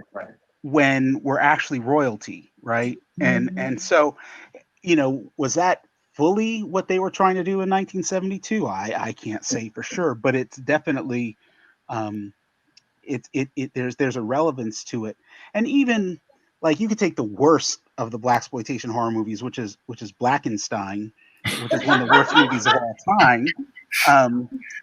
But the interesting thing about Blackenstein is, like, it could have been something important, right? You know, the character was a Vietnam vet who was injured, you know, who was lost his limbs, and then he gets turned into a monster. And it's like, man, if you had just movie just not been made by idiots, you know, it might have been. But these are the same people who were going to make Black the Ripper. So, you know, they for better or worse, we never got Black the Ripper. But I think that, you know, to me, the horror movies that we've seen, especially as of late, you know, Get Out, Us, any film that we've seen made after say 1980, it's all, you know, they're the children and grandchildren of blaxploitation. They wouldn't have been made. I don't care how successful they were, how expensive they were. They have their roots, just like blaxploitation has its roots in the race films of the 20s and the 30s, the Oscar Michaud films, and the you know, Spencer Williams and all that sort of stuff. So, no, you know, it's funny. I watched Scream, Blackula Scream last night. First thing alone. Also Sugar Hill right after. Just to kind of get into the mindset, you know, of the funky, you know, spectacular work, right? And I was thinking about like the end of, like, because you're talking about the tragic vampire. Scream, Blackula Scream, and it already in the title implies his trauma, right? And the other thing is that, you know, he's just basically trying to be free of his curse. And so Pam Grier actually is trying to help him to a certain degree through the technology of hoodoo, right? To actually free his soul from, you know, so I thought that was really interesting. And of course, you know, in Sugar Hill, we're using, you know, voodoo and other types of African diasporic technologies and religions as a means to revenge, right? So I just found it really interesting, you know, as far as like you're talking about this idea of a tragic vampire, because he definitely is. So so Dr. Brooks, Kenitra, you are one of the predominant scholars on Afrofuturism, probably, you know, in the country at the moment, right? I mean, you've been doing like this really wonderful. You are, stop it. If you teach 400 people about Afrofuturism, that's probably 400 people in one class learning about Afrofuturism. If you taught that class, so you can actually wear that mantle, okay? And Tim is a preeminent visual Afrofuturist too, from back in the day. He's like OG Afrofuturist as he's been titled, you know, sometimes with his artwork. So I want to kind of talk a little bit about, Kenitra, what is Afrofuturism in your view? And how do you see it intersecting with, you know, what we've been calling, you know, either the ethnogothic or Black horror? And Tim kind of pick up from some of the visual aspects of, you know, visual Afrofuturism, how it relates to funk music, and where you see it going, you know, in the future. So, and you can see the future, and then Tim follow up. Yeah, I often describe Afrofuturism as a theory of time, and where time is conflated. The past, present, and future exist together. It is not linear. It can even be cyclical. And I think that what I work most in is the recovery project. And a lot of Afrofuturism deals with the idea of who could we be if we remembered who we were. And I focus on remembering who we were, that recovery project of history. And just how David spoke about, you know, Prince Mamamude being a prince. Just how you spoke about them using the technology of hoodoo and conjure. This is about recovering the ways and the knowledge and the folk ways and that we had, and bringing that to the present, and then so that we can get to the future, right? So we have these large cosmologies. We have, like, my work right now is talking about how horror and fantasy reflect the philosophy of Black people, right? How we view and enter the world. And we've been doing this horror thing for a while, even before film and television, right? If we look back to Zora Neale Hurston collecting hate stories and devil tales, right? We have been people interested in horror as a valid form of entertainment, but also a valid form of reflecting our cosmologies of hoodoo, of voodoo, of Santeria, and that these are technologies that allow us to change reality, right? You know, we can change reality with these technologies, and that horror uses them and recognizes the importance of voodoo, recognize the importance of hoodoo and conjure and of Santeria. And though sometimes it's portraying it in problematic ways, a lot of times I got into the study of this because my interest was piqued, right? And I was like, wait, what is that woman's doing? And I know they have a bone in their nose, but wait, saying and talking about and doing. And we just have to pick people's interests, pick, I don't know, attract people's interest. I know, right? And then, get them asking those questions. And I think horror is a way that allows that to happen. I totally agree. Tim, so you have some deeper knowledge around some of these spiritual technologies too. I mean, I think that probably pops up in some of your futurist work too. Can you talk a little bit? I don't know. Huh? Right. I don't know if it's deeper, but it's there. But you know, my purpose right now is my focus. I'm a graphic novelist, so my focus right now is basically collecting all of the experiences that I've been through over the last 30, 40 years, and just summing them up into sequential stories, whether that be still, you know, panel to panel, or even live action film. And Afrofuturism, just to, you know, I guess to piggyback off of what Kenitra was saying, you know, I try to keep it simple. It's just taking Black culture and intersecting it with some elements of science fiction and technology, but you imbue that with race theory, social, political, economics, those type of things. And but with me, a head of pop culture on top of it. So I started in the comic book industry in the late 80s, 86. So although I'm not part of the academy, even though I've taught for many years, I'm more like a walking fossil at this point. So it's true. I'm a walking fossil. So meaning I'm not dead yet. So the first, well, it's true. The first cartooning work I did was for the Village Voice in 1987. The first person story I ever did was talking about Al Sharpton as Papa Legba. And that was an article written by Greg Tate. And the person who got me in past the front door to get me to Greg was Darius James, who wrote Negrophobia, which I would work for a year later on a book called, for a magazine called Between C and D. So I've had different incarnations where I've worked in editorial cartooning for mainstream, for the mainstream, whether that was with early hip hop, but I also did many of the early flyers for the Black Rock Coalition for the Stalking Head shows.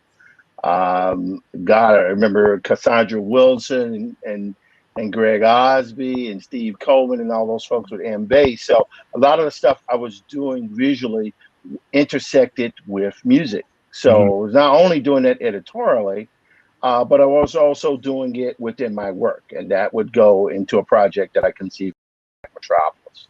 And Black Metropolis was initially a kind of a sci-fi retelling of the Ogun, the love, what I call the love triangle between, you know, Ogun, just Yoruba Orisha. I'll just leave it at that. And I'm, by the way, the worst Yoruba priest on the planet. I'm horrible. It is true. I didn't know this about you, Tim. Well, no, my job now is to air all of that publicly, as my book will be released on January 19, 2021. So did that, intersected with hip hop. I worked for Marvel Music, did a 63-page fully painted graphic novel on Dr. Dre, unpublished. Got out of the comic book industry and came back due to John and Stacey Robinson to start Maddie's Rocket, which was conceived back in the 90s. And like piggybacking on what Kenitra said, it's the anthropological study to take that work that my parents didn't see as young kids and to bring that into a modern day depiction. And Infinitum, of course, for those who read, I don't know if you got a Kenitra in the mail the other day, but that's just something that deals with the totality of what I see Afrofuturism is. And that's my story. Go for it. Mm-hmm, mm-hmm. You know, it's funny. I was thinking about this from an archival standpoint. All of us are, in some ways, radical archivists. You know, all of us have.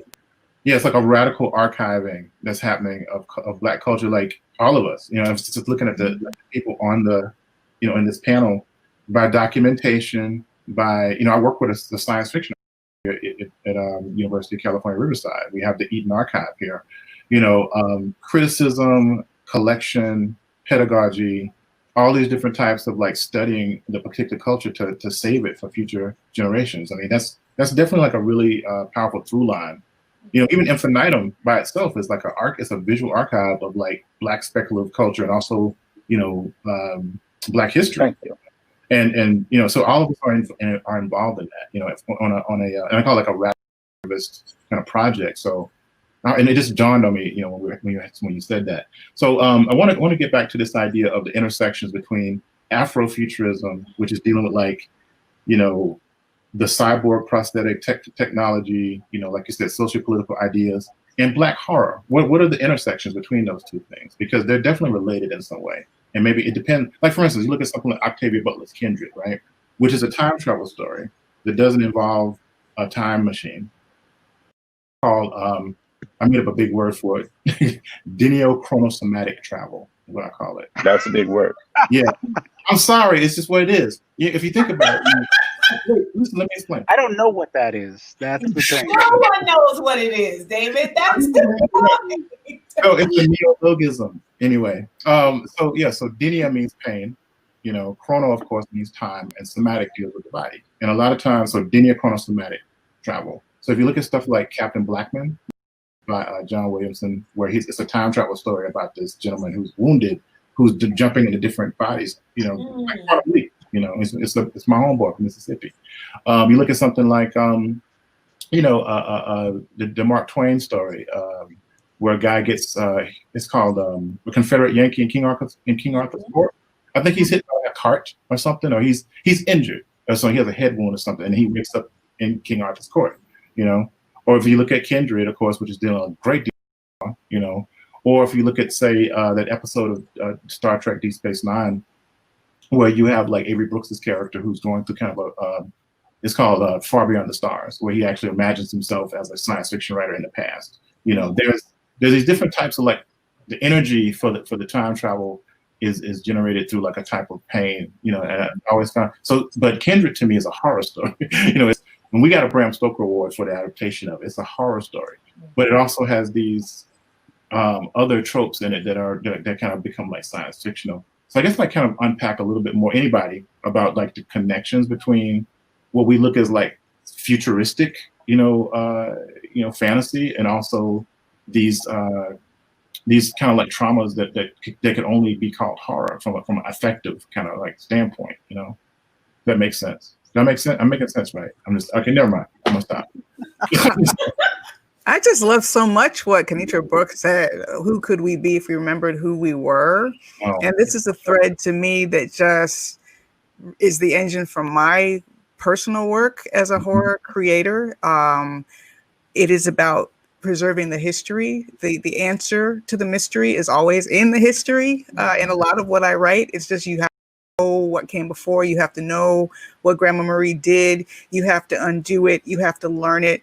And that's what gives you the strength and the nutrients to be strong enough to face the future and create the future. So for me, and the way I teach Afrofuturism is very broad because it's the Black speculative arts to me. So horror is nestled right in there in the fantasy element. Get Out is science fiction horror. That's right. although it's not character's agency that creates it. Unfortunately, he's a victim of it. Right. So he's been victimized by someone else's technology. But at the same time, I do see them all as so closely related. And it's not surprising that we're so fixated with time travel. Because there has been so much trauma in history, and it's still in our DNA, you know, and we're passing it on to our children without even telling them the story. But they can tell by the way we flinch or the way, you know, you don't want to touch. My mother didn't like to hug. What happened to her? You know what I mean? So even if you don't say it, it's there in your house with you. And it's this constant puzzle we're trying to solve so that we can just move forward and thrive. So I'm thinking about these connections between, say, like, you know, what do you call it? Like people who are in the kind of the pantheon of Afrofuturism, like Sun Ra, his connection to people like George Clinton and other performers, and his connection to people like Janelle Monáe.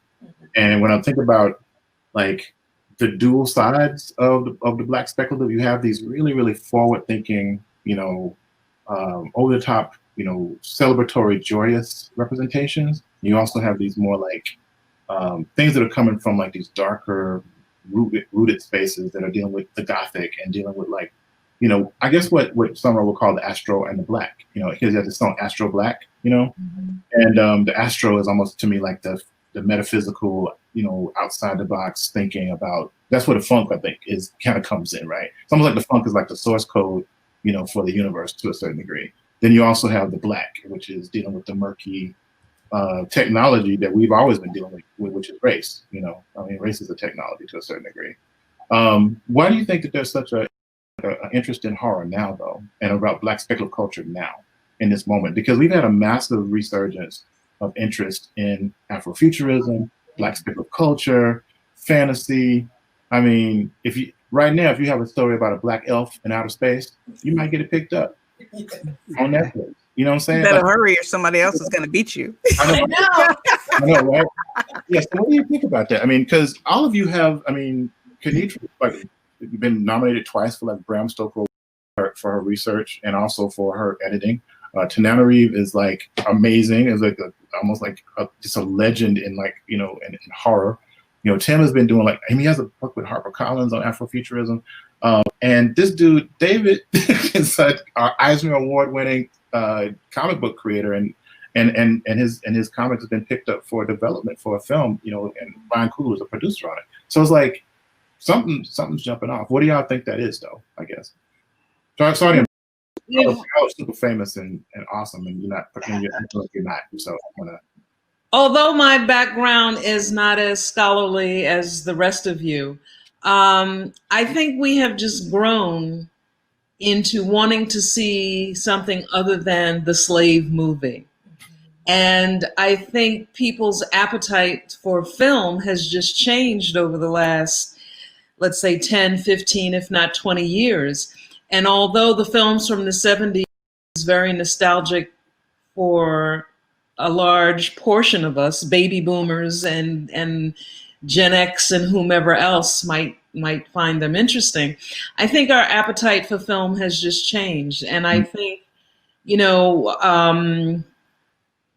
when I look at our history, it is a horror movie, as the two of you have written so eloquently about. Right. And I think we as a race of people have been the time travelers, and we have fantasized about what it would be like if we are not here in this present moment, whether it is slavery, Jim Crow, Reconstruction, and so forth. And I think the weight of all of that has just made us as a race just very tired. You know, we're angry, but, you know, for some of us, we have to contain that anger because we have jobs to keep. We have to perform. We have to be the magical Negro when we go to work. And, you know, we just let it all out when we come home if we're not blessed to be in a position to do our own thing. Right. And it's just aspirating experience, as we all know, to be Black anywhere. And I think we're just really starting to come into our own because, as Lorene and I have discuss, history always repeats itself. Mm. And we are just at that point where, like 50 years ago, we made a turn to the left where everything was starting to change, or maybe a turn to the right. And I think we're there again. Mm. But as a entertainment, we just want to see something other than what we have been fed, what we have been forced to be fed, what people who decided what we needed to see gave us. Yeah. And now that we have, stockpiled some cash and have some independence, and we are able to take our visions and put them on paper, put them on film, or, even get a 2x4 and put it up on YouTube, we are telling our own stories. And that's really what's kind of happened with the Museum of Uncut Funk. Although we are not storytellers, we're preserving the history because there's so many people that don't look like us that are preserving this history. And that was one of the things why we started to do what we decided to do. But I just think we're tired and we want to see something else. It's just that time. Mm-hmm. I think I wrote a book called Searching for Cigarettes, Black Women's Haunting of Contemporary Horror. And I think I wrote it because folks told me that Black women weren't interested in horror, and that Black women horror fans didn't exist. And I knew that I became a horror fan because of my aunts and watching scary movies from the 70s and 80s with them. Every weekend I spent by their house. So I also think it's the realization that we exist, and those of us who are creators, who are artists, having the opportunity to now feed ourselves. Toni Morrison says, if you can't find the book you want to read, then write it yourself. And we couldn't find the film that we wanted to see. We couldn't find the comic book that we wanted to see. We couldn't find the novel that we wanted to see. That included Blackness, horror, science fiction, fantasy, all of those different parts of who we were and who we are, and that our ancestors were fans of, but couldn't make it past that point where they had the power to actually create for popular culture. And I think that is also an important part. We exist, and we're able to show that we exist through our art. It's interesting because Kenitra hit my favorite Toni Morrison quote, which is something that I live by. and I think that, for myself as a creator, one of the things that informs me is, what I didn't see when I was a kid growing up. Right. And or even into my 20s and 30s, what I wasn't seeing, what do I want to create? And that's representative of Black folks, primarily Black folks, but other folks too that were foreign or missing to me. And I, and the interesting thing though is I have no interest. Like so Pamela said this. I don't need to see another slave movie, right? I really don't. But I don't ever want to see a movie that forgets that part of the Black experience in America is rooted in the history of slavery, right? And I'm dealing with this now with this one project where it's like they can't get past the slavery aspect. And I'm like, no, this isn't a slavery story, but it is rooted in history. And if you can't, this goes back to, how do we know who we are if we don't know who we were or where we came from? And so it's interesting to me because at least in terms of American pop culture, and if we're going to get into the Black experience, there's a lot of trauma there, and we have to think about it in order to understand, what's scary to Black folks is something completely different than what's scary to white folks. And only now are they, now with the protests that we've been seeing the last few months are some people really getting, oh, now we get why you're afraid of the cops. And, now we get why, what your definition of horror is. But it's also just interesting because the gatekeepers of not just horror, but just pop entertainment they just chose to exclude us. Yeah. And because of that exclusion, it it sort of is drilled in our heads that we don't belong, right? So there's this notion that we as Black folks don't go camping because we were never in the Friday the 13th movies, right? There's a notion that there were no Black cowboys because there was no Black folks in a John Wayne movie. And so film, which is an extension of the white mythology of the white existence, just left us out, and so I find myself arguing with people all the time going, no, just because it wasn't in movies doesn't mean we weren't there doing it, you know what I'm saying? And it's why I feel like people are constantly talking about the comic that I co-write, Bitter Root, and they're saying, how did you guys come up with this, and where did it come from? And it's like, well, it's there, like everything we're writing about it's just nobody. It's not that nobody thought to do it. It's just they sought permission, right? And I said, we're just going to do this. The reason we started collecting the artifacts that we did is because we looked around and we saw that white people were collecting all this stuff, right? They were collecting it and driving the prices up so Black people couldn't buy it. And it was like, okay, not only do we need to find a way to collect our own history, but, kind of whoever has the artifacts gets to tell the story, right? So, the fact that you would talk about there were no Black cowboys. Well, we have, artifacts that prove that. The fact that you say, there were no, Black this in film, Black that in film. And we've got posters that show we were everything in film in the 70s, and over 200 films made. And they were made, distributed all over the world. I mean, we've got posters from everywhere, to show that Black stories and Black film, again, we can debate, the merits of the films that were made, but they were shown everywhere. I mean, we've got posters from, Yugoslavia and Egypt, all kinds of that you would have never thought, a Black film was distributed. So it's important to, just kind of challenge the notions of what we aren't, right? And where people say we haven't been and what we haven't done, because we have. We just need to tell those stories because it's not in other people's best interest to tell them. We're the, what we're realizing is we are really the keepers of our own history, because the movement is to not teach our history, to not tell anybody about our contributions, because it's easier to devalue us if you really truly believe that we've contributed nothing, we have no value. So it is important to be, a radical archivist, and to be, a militant archivist, and to, shout it as loud as possible. We have been, contributors to this country, in many ways, but definitely driving, culture, driving, all kinds of culture for the entire time we've been here. I mean, we're a very creative people.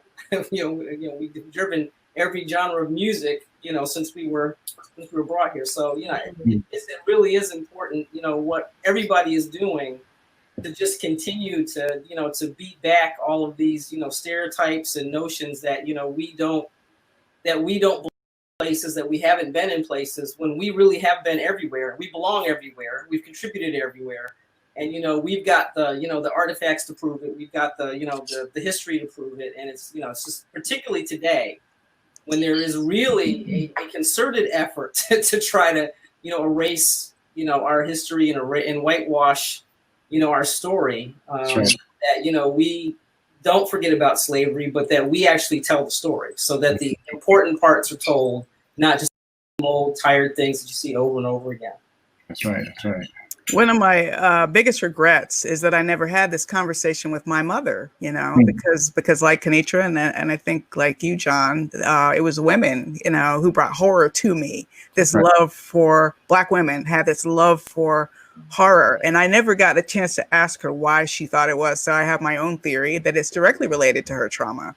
Having been a civil rights activist, had a tear gas canister thrown in her face when she in college at Florida A&M University, wore dark glasses even indoors her whole adult life, 80% of the time after that. So she's wearing this literal scar from the civil rights era, all that fear So you project that onto a zombie, a monster, a vampire. You know, she raised us on those creature feature movies. And I think it's that. And there were Black artists who saw the value of the speculative lens to help better reflect reality, both to Blacks and, you know, like I think when W.E.B. Du Bois wrote The Comet, he wrote that as much for a white audience or maybe more than a Black audience, about a Black man and a white woman who were the last two survivors of a post-apocalyptic event. It's like, look, we're human too. Look, you put them together. Hey, the world doesn't explode because a Black man and a white man are together, and we exist. We're here. We're human, just like you.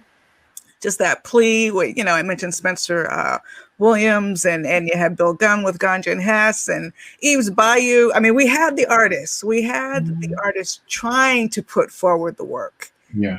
And never succeeding upward, you know, the way they should have. We would succeed down for some reason. And then there was this great event, Get Out, but there it is, Jordan Peele, that showed Hollywood, oh shoot, $250 million. That is so sick. I can't even, you know, there's been a lot of Black horror before Get Out, but I cannot express enough. You know, if I'm taking all these meetings, I have things in development I can't even talk about yet, in an unprecedented way. It's the same stories that have been out since 1995. It's the times that have risen to us. So, you know, when Dr. Robin Armeens Coleman was trying to write horror noir toward her tenure, her department was like, that's not weighty enough.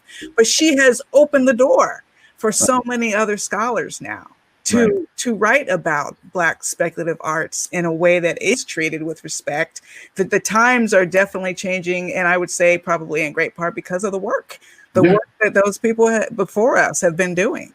Yeah, no, that's totally true. I mean, I teach 3 classes on Afrofuturism, 3 different classes. Just wow, it's crazy, you know. And I almost didn't get tenure because I wrote about Black women in horror. See, so it hasn't quite changed enough, but you were able to squeak by. Now it has now because, you know, I other universities and things like that recognized and could see what it was and Get Out and caught on that wave as well. Yeah, the academic game is just as hungry as Hollywood. The movie. Good point. Yeah, we talked a little bit about some of the earlier, you know, precursors, like you were saying, Comet, and you know, Of One Blood by Pauline Hopkins, and you know, George Schuyler's Black No More, you know, stuff like that. What are some of the things that you're really into right now, really quickly? And then I had like a follow-up question before we kind of like start, you know, winding down. What are some of the things that you feel are getting it right now, besides the Get Out? What are some other things that you are, or even stuff that you wish was better? You know, on the other side of that, what are some things that you wish had been done better, like right now? Because I know we're all consuming a lot of media right now. So. Well, Kenitra, I know you're writing about it all the time. Lovecraft Country is so exciting. Amazing. So exciting. You know, nothing is perfect, but every episode has so much packed in, so much that it's trying to undo, so many spaces that it's trying to populate where we were erased. Yeah. The Tulsa episode just took me out. Woo! I was in my feelings the whole time. I really could not even sleep right that night. You know, it was just, wow. Again, time travel narrative. Oh my God. Trauma. I mean, I told you my little theory that y'all are making fun of, you know, I know it's a big word, but there's something there, you know. So anyway. There is something there. There's a lot there. Right, because she was using her body, not to, you know what, Lorraine, I'm not going to spoil it for you because Lorraine's like, I'm going to watch it eventually. I'm only on episode 4, so I look forward to it. Oh, yeah. I've been hearing about it. What are y'all into right now? He's been talking me through it. He's been talking really doing it for Lovecraft Country, right? What else? What else we got? There's also Black YA horror. I mean, horror, fantasy. You know, sci-fi, fantasy. They're just churning these out. We've got all these authors. We have Tommy Adeyemi's The Children of Blood and Bone. Right. And Brown just released A Song of Wraith and Ruin. Oh, yeah. Ring Shout just came out too. Ring Shout just came out by Peter Jelly Clark. that also have these young women as protagonists. What is that? L.L. McKinney has A Blade So Black, which is a fantasy retelling of Alice in Wonderland. So we've got all this literature that will then result in all these films, right? They are popping and coming out, and they're so good. They're so good. And I mean, I could never imagined something like that when I was a preteen or a teenager or something like that. I was reading Christopher Pike. That's who I had. Christopher Pike and Stephen King. That was my reading. That was my and R.L. Stein, right? Oh yeah, R.L. Stein. Yeah. There was no way that I could have gotten A Song of Wraith and Ruin. I could have gotten A Blade So Black. There's just no way. Right. What about you, David? You got anything, or you tell me anything that y'all are into right now? I'm so out of it, man. You know, I really am. I'm at that phase where I'm not watching much or reading much for a host of reasons, in part because I'm trapped in mind and what I'm trying to do. Yeah. I'm trying to create. I rewatched The Girl with All the Gifts the other day. Great film. And I was, you know, and I really like that movie a lot. And I think part of what I like about that movie is that all the things that we can read into it without it being smashed over our head or smashed in our face, where, you know, I always go back to the movie that had the biggest impact on me, or one of the movies had the biggest impact on me was Night of the Living Dead. And it always comes back to the fact that they didn't beat you over the head with what Dwayne Jones was supposed to represent. You brought your own thing to it. So I'm watching it at 12 years old for the first time going, well, you can make a movie about what it's like to be a black man in America. And, you know, this is what I took from it at 12 years old. And so when I watched Girl with All the Gifts, I kind of had that feeling again, too, because it was like, you know, she could just like, she's just a girl. Right. You know, and yet she's something more. Yeah. And so I've been, you know, it's interesting because as Kenitra was, some of those titles, I was like, I need to get caught up, because I do feel like I see that there's a lot of YA stuff coming out that I know I should be reading. Meanwhile, I'm trying to get a deal for my YA book, so it's like I don't want to, you know, get caught up in that too much. But yeah, Lovecraft Country. I'm going to wait till the final episode drops, and then I'll get HBO, and then I'll watch the whole thing, and then I'll get mad that I mean, we're, you know, I sometimes lose sight of the fact that, you know, I'm part of the team that's doing Bitter Root, and that's doing its own little thing in this world that we're talking about. So yeah. I guess I would add that for myself, I'm just not right now. I mean, I'm certainly, I've seen a few of the episodes of Lovecraft Country, but my focus right now has really been trying to make sure that the works that I individually am producing and just, they need to be real, things have to be tight right now. I guess that's a little bit weird for me, because I mean, I envy you prose writers. You guys got your stuff out. Y'all have a culture that's been around for many, many years on the mainstream level. And there's a certain level of comfort that I guess, you know, you guys can take from that. Whereas for myself, you're talking about a massive 280-page fully painted graphic novel released by freaking HarperCollins.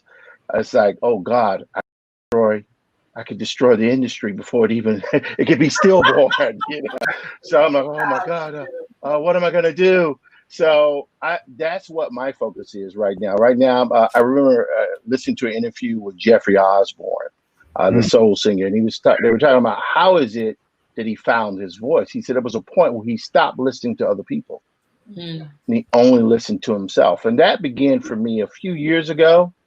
You know, of course, destroyed a few friendships along the way, but I found that I was compelled to really focus and to really, I'm compelled to finish my work and compelled to see if it is even possible within the graphic novel space to make a statement, not just a written narrative statement, but a visual narrative statement that moves the needle And so that's what I'm into. I'm into Tim at this point. I'm sorry. I know that sounds selfish, but that's what it is.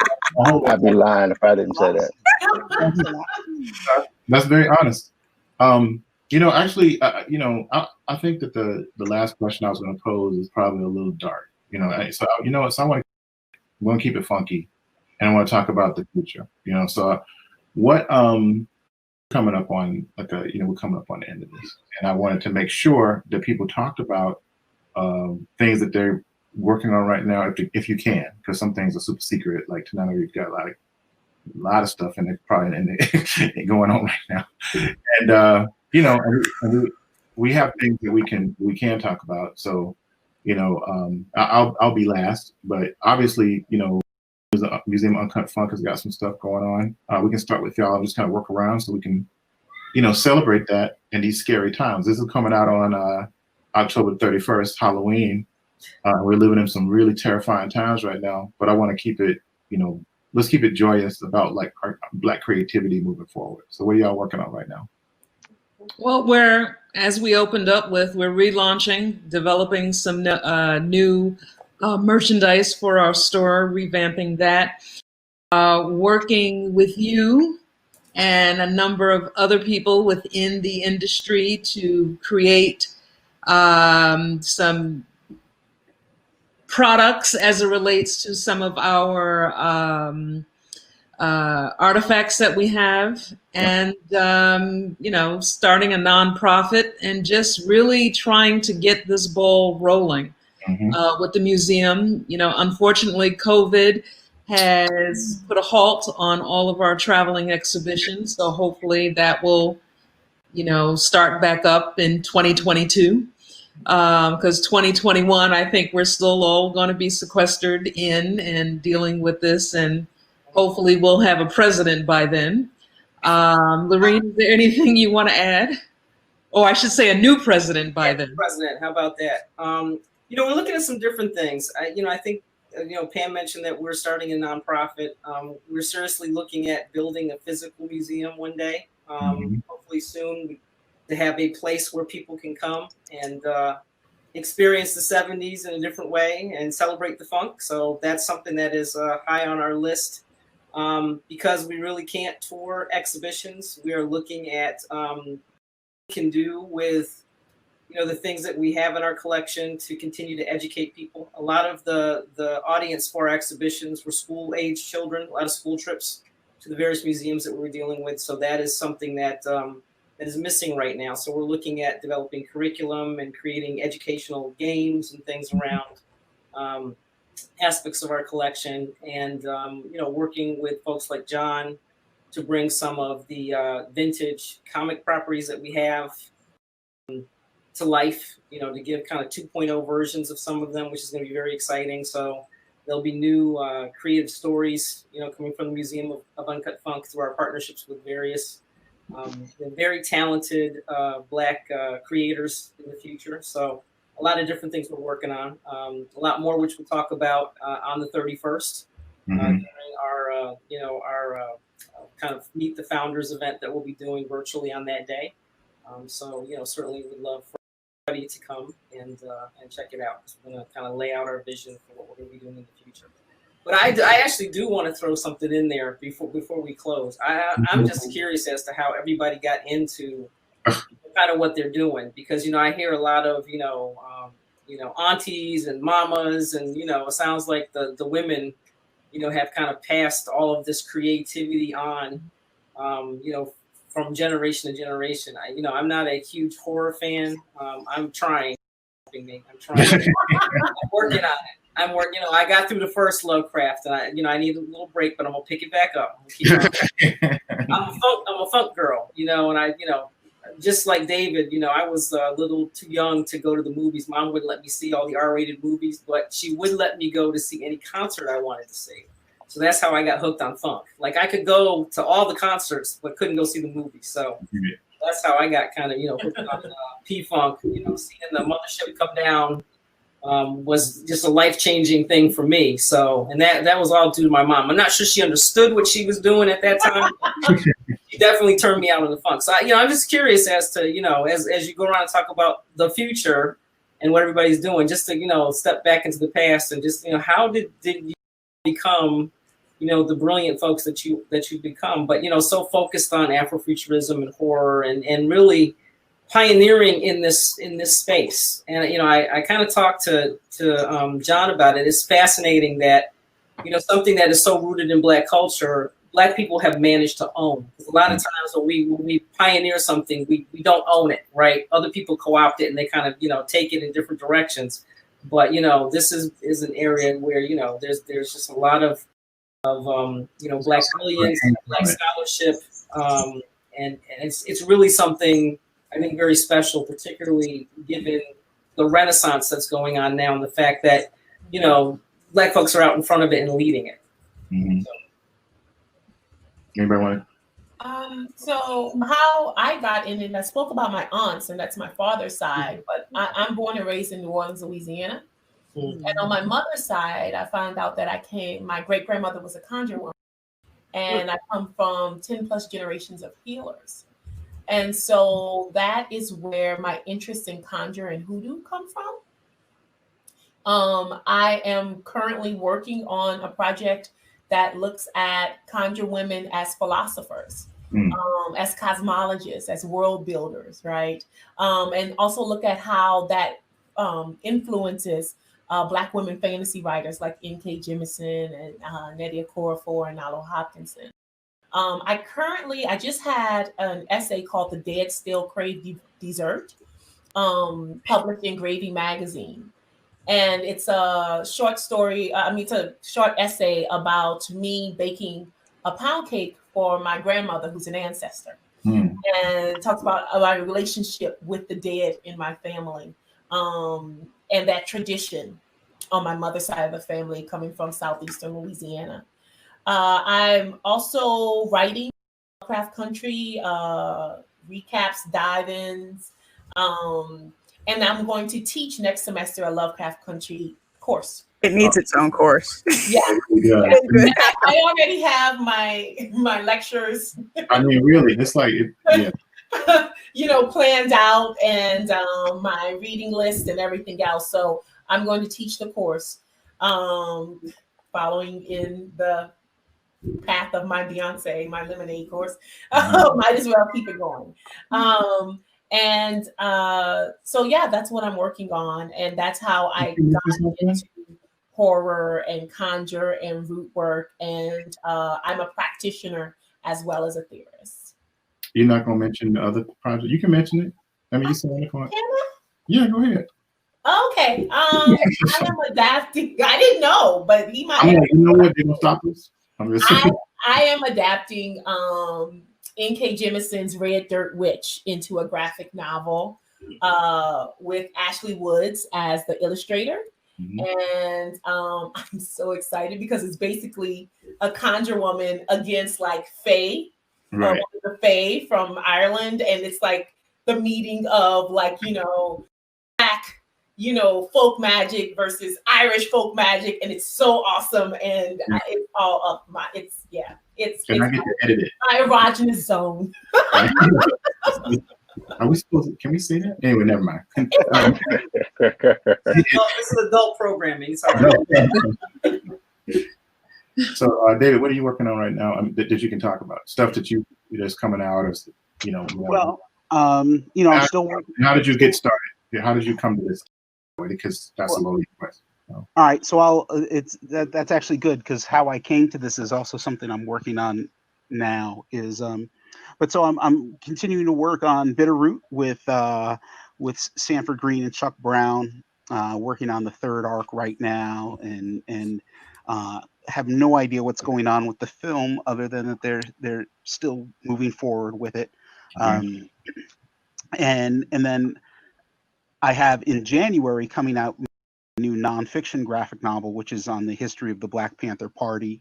And I've been moving more towards nonfiction with some of the work that I'm doing. But what brought me to this stuff a lot was I just always tell people I was kind of a weird kid, never really felt like I fit in anywhere. And so I sought escape through TV and film and comic books, and especially anything that was somewhat otherworldly, because I never felt like I fit in with this world. And so I'm working on a project now, which I call my fictional autobiography. It's a graphic novel that will be, everything will be true except the stuff that isn't, and it's all, a lot of it's rooted in my childhood and the things that I experienced, as it relates to science fiction, as it relates to horror, as it relates to comics. But what also, and this is interesting because I hadn't thought about it much till I was listening to everybody talk, where I need to, one of the things I've been thinking about, what I need to explore is that other part of Blackness that we don't see explored too much in pop culture, which is the experience that I had up, which was, the biracial experience, but you're still pushed over into this corner, right? But the Black folks don't necessarily want you there. You're not Black enough for them. You're too Black for the white folks, too white for the Black folks. And I feel like that's a voice that that we're not seeing a lot of in popular entertainment. So that's one of the things I feel like, okay, if I'm really going to get at the heart and soul of who I am and experiences, and project that into my work, that's where I need to go next, is because there's more nuance to that aspect of the Black experience, and it doesn't diminish anything that I've experienced or that I've been through. It just adds more to it. So that's one of the things that, John, I'll be probably calling you in the next couple of days, picking your brain about, how to make it work, which is what we do all the time anyway. Right. Sounds great. Tim, and then Tananarive. Yeah. So I've been in the game, since I was a young child. For better or worse, career has been absolutely decimated because of that fact. And now I am back in the game over the last few years. The project I'm on now is, at least I finished Infinitable, which will be out January 19th, 2021, from HarperCollins, Amistad.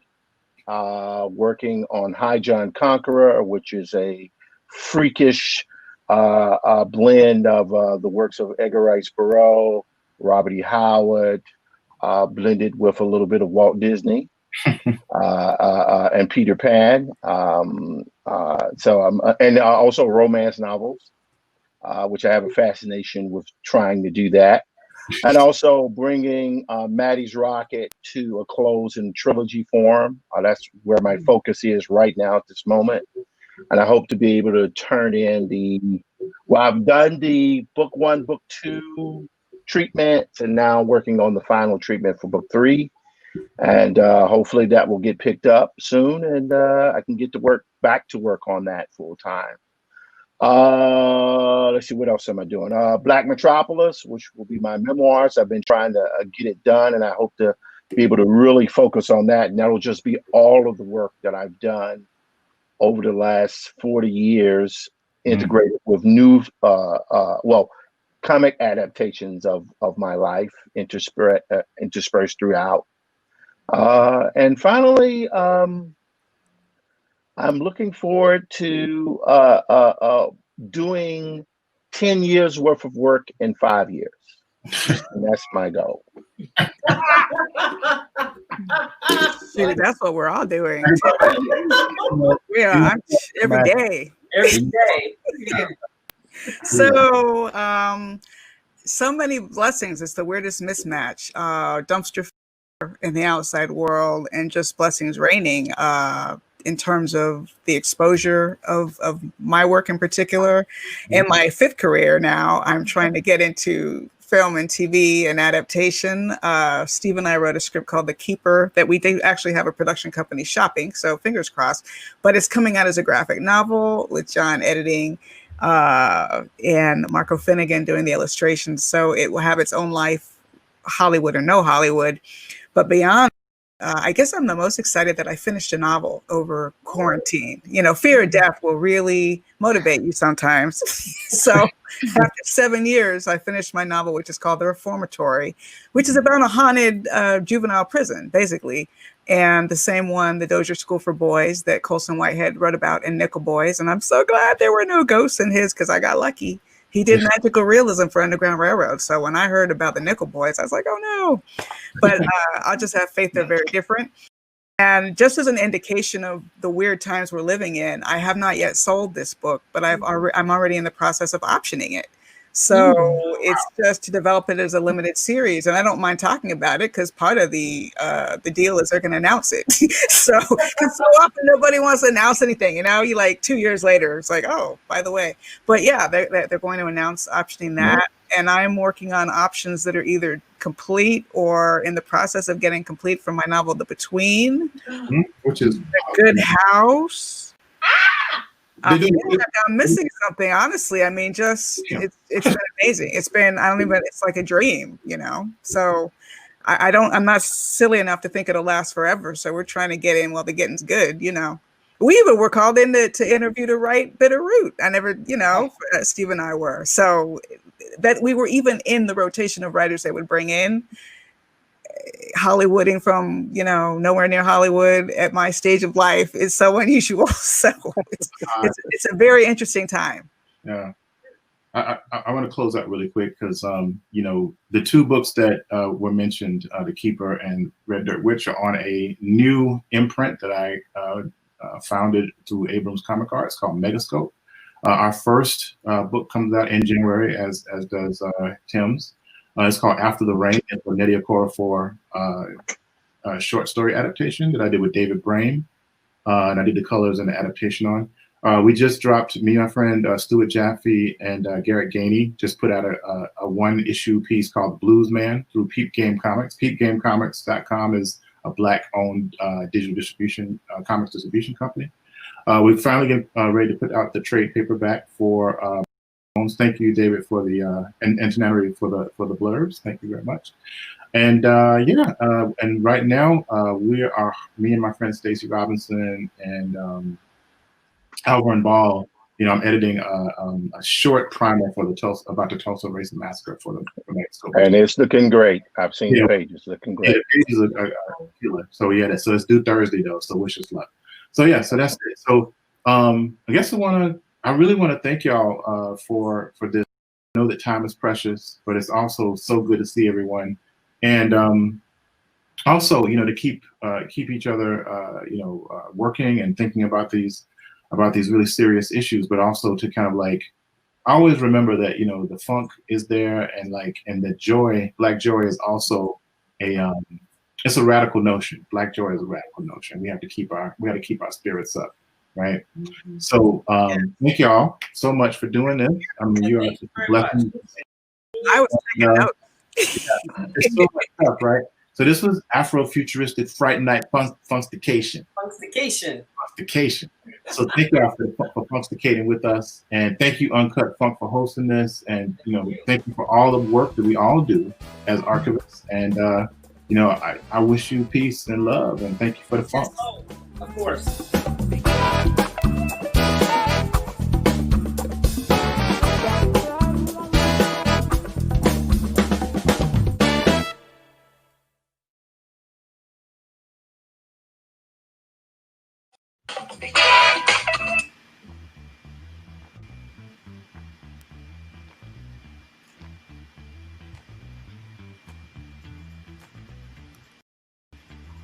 Good evening. That was our first panel discussion, and it was awesome. We had a lot of fun. Hope to do a lot more of them in the future. And I'd like to say thank you to our amazing Afro-Futuristic Fright Night Funkstication panel. Dr. Kenitra, damn that was funky Brooks. Tanana Reeve, that voodoo that you do. Tim, not funky enough Fielder. David, the F is for Functavious Walker. And our master of the multisyllabic, Dr. Gothicstein, John Jennings. John, we thank you for everything, for moderating this awesome panel, for bringing everybody together. Can't thank you enough. So the one thing that everybody has learned is that when you come to a Museum of Uncut Funk party, you better bring your funk name because we're very serious about those funk names. So what's next? We intend to make the most of our quarantine time by staying busy and focused on our educational efforts to create curriculum, virtual reality games, graphic novels, and a bunch of other stuff based on our collection K through 12. We intend to hold America accountable for whitewashing, erasing, and lying about Black contribution to and sacrifice for this country with our Tell the Truth, Teach the Truth initiative. Please sign our petition at change.org, Tell the Truth, Teach the Truth. We're going to be working on building our museum, the funkiest experience in the universe, and fundraising through our Funkstication nonprofit. There'll be a lot more information coming about that soon, so please stay tuned, and we would love to have your support as we move forward. Inviting everyone to join our Funkadelica Club, where we'll be sharing a lot of exclusive content with you and having a lot of fun as well. You can join it on our website. We currently have 3 3D exhibitions up that reflect some of the art and things that we've talked about today, our animation, the Afro future, and Black horror artifacts. Our coin exhibition will follow. These exhibitions are set up in museum spaces, but they're digital. We've got text panels and art on the wall and a lot of funky surprises built in. They look amazing. We think you're going to love them. So that is exclusive content for people who join our Funkadelica Club. And we have all new merchandise in our all new museum store. We'll be adding a lot more stuff over the next few weeks. So please make sure you check us out and come back and check on us throughout the holiday season. Please follow us on social media, sign up for our email list on our Facebook page and our website, and remember us on Black Friday, Small Business Saturday, Cyber Monday, and Giving Tuesday.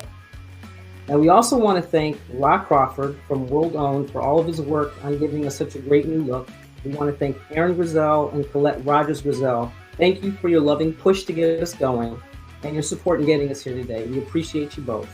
And finally, we want to thank Chet Brewster. This would not have happened without you. So thank you. Thank everybody for attending. Thank you for your support. Please vote, and happy Halloween. You have anything you want to close with, Sister Too Funky? Well, Lorene, you have said it all. And, I just want to give my thanks to everyone as well who participated in this event that we put together. And I especially want to thank those who came and watched this event. Shout out to Facebook, our Facebook followers, our Museum of Uncut Funk store followers, Twitter, and IG. Thank you for coming over from IG to the Facebook page to watch this virtual event. Please, come to our store. We'll be putting up our new store soon.